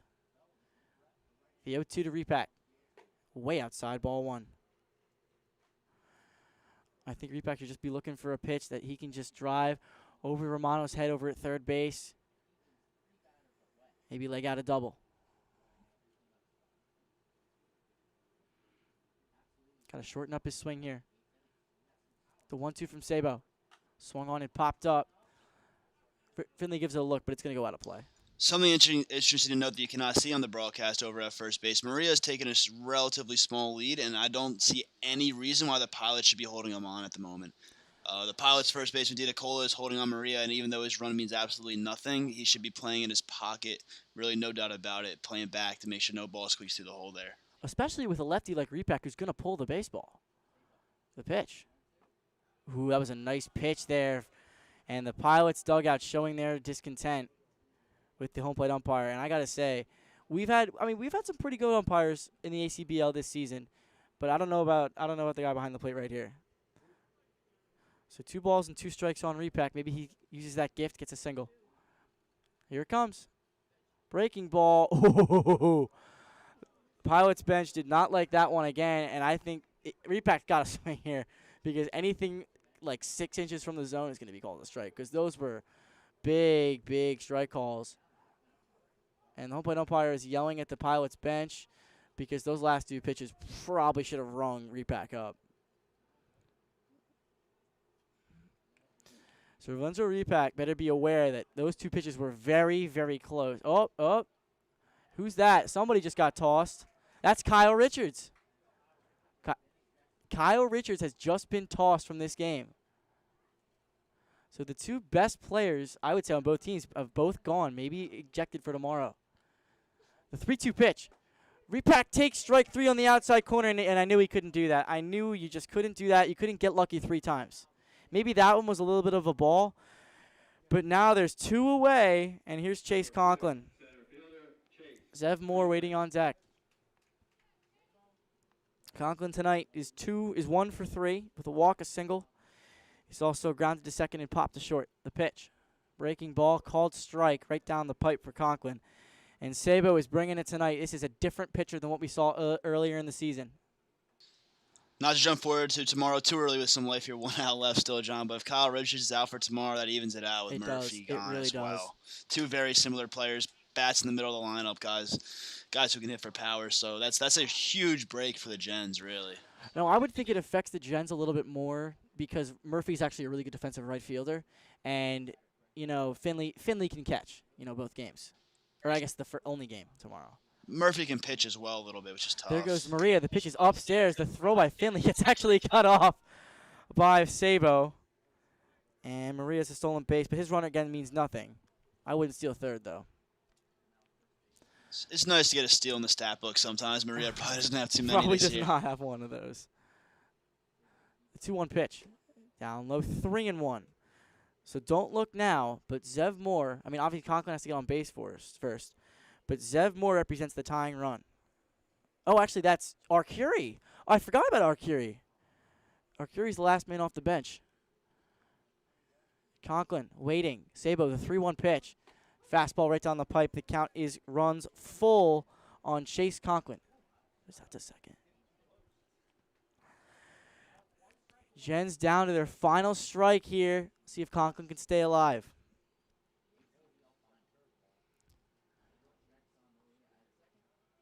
The pitch. Swung on, fouled away to the left side. Conklin able to stay alive here. Fastball there. He's just looking to overpower Conklin here. He's got a nice 12-6 curve because here 3-2, but you do not want to put the time run at the plate in juice. He's going to attack him right here. 2-run home run does not hurt you. I don't think Chase is going to. I think Chase is going to foul off any breaking ball he sees. Another payoff pitch. Ooh, inside ball 4. Conklin walks, and now Giuseppe Arcuri is now up with the tying run, and Juice is thinking one thing and one thing only right now. Hitting the ball 800,000 feet over the fence. Juice is a guy who would take a ball and try and hit it 800,000 feet over the left field fence when the game is 10-0 in the seventh, Exactly. yet alone 5-2 in the top of the ninth. Every swing he takes is vicious. I can guarantee you the first swing he takes, if it's a fastball, he's going to take a rip at it. Whether that ball goes in the left field bleachers or whether it's strike one, he's going to take an absolute rip. Now, if Arcuri could just, I mean, he hit 455 with 9 home runs this year for Brookdale. I think if he just took a little bit off his swing, looked to go gap to gap, he could hit like 500 for, I mean, maybe not 500 for, you know, a Division II team, but in St. Leo's. But I think he could be a lot better, more complete baseball player. But you know what? A home run right now, I'm not going to yell at him for that. The first pitch is way inside, ball one. And you know what? Greg Delgado on deck. Got to get to him first, but want to know the count on Arcuri. Getting his first at bat of game 2. Got 2 in game 1. Got pulled for Ben Patron. The pitch. Raking ball. Called strike on the inside corner, 1-1. Back-to-back breaking balls there, too. Such another thing to note, this would be Ryan Murphy's spot here in the order had he not been tossed. And hopefully Murphy can play tomorrow. But now that Richards may be gone, it's not the end of the world at least. The 1-1 pitch. Called strike on the outside corner. And once again, the Gens are down to their final strike. And if I'm Arcuri, I shorten up here, try to get a single, get it to the next guy. Choked up a little bit, 3 off-speed pitches so far. I don't think I've ever seen Juice choked up. I don't think I've ever seen him choke up either. I don't think I've ever seen him not wear batting gloves. The 1-2 pitch. Swung on, hit on the ground to third base. This is going to end it. Romano takes it to the bag himself, and the Pilots win here in Game 2 by a final score of 5-2. And we will be here, well, not here, at Drew University for Game 3 tomorrow at 2 p.m. The final totals for the Pilots, 5 runs on 10 hits and 1 error. For the Gens, 2 runs on 8 hits with 3 errors. And Kenny, tonight, it was just the Gens couldn't get the timely hitting they needed. No, they couldn't. The Pilots had a couple big 2-out hits and then big insurance runs there in the bottom of the 8th. Seems like the Gens are playing from behind all game. They struggled to hit early in the game. They could not sit back on the lefties off speed pitches. No timely hitting. They got some base hits today. They had 8 hits, but ultimately the 3 errors really haunted them. I know there's a couple unearned runs up there as well. I mean, I know that in this game there was like at least twice where they got first and second on with nobody out. I mean, they had it in the 4th, and Melnick grounds into a double play, and they had it again in the 6th, and then strikeout, fly out to right, strikeout. So when that happens, as both coaches are arguing out there, worried about one. I don't know what they're worried about. They'll show each other tomorrow, and there is a huge rivalry between the Caps and the Pilots here. I smell something brewing tomorrow, John. This is not going to be the end of it. This is going to be fun. This is not going to be the end of it. And you know what? These teams have fought all year long, and I cannot wait to see something tomorrow. I know you won't be here tomorrow, which is unfortunate because I had a real fun time with you, and I hope you come back. You know what? I'm going to say it right now. When the Gens win tomorrow, I hope you're coming back here because the North Jersey Eagles have defeated the Phenoms in both games of the doubleheader. So the winner of tomorrow's game earns the right to play the Eagles. As you can see, there's the scuffle down there. I don't know what they're arguing about, but I know both teams are ready to go at one another right now. But save it for tomorrow, boys. Save it for tomorrow. It's going to be an absolute dogfight. I would say if Eric Carter-Falls is back out, if he's ready for pitch tomorrow, I think you go with him. If not, I start Jason Ramirez. The umpires have left the field, so there's really no one to stop this right now. There's nothing too much going on. I've just never seen this before, John. I just don't know what's going on. Like it's I don't know. I mean, I don't know. But again, one more time, the final score. The Pilots win 5-2. We'll see you tomorrow. The coverage will probably start around 1:45, 1:50. I will be the only one down there. There is no radio broadcast tomorrow. Unfortunately, I wish my radio guys could come with me, but they can't. But I will be there. And again, one more time, the final score 5-2 in favor of the Pilots. They win Game 2. Forcing in Game 3, I'm JC Calavita for Kenny Tagliarini. Folks,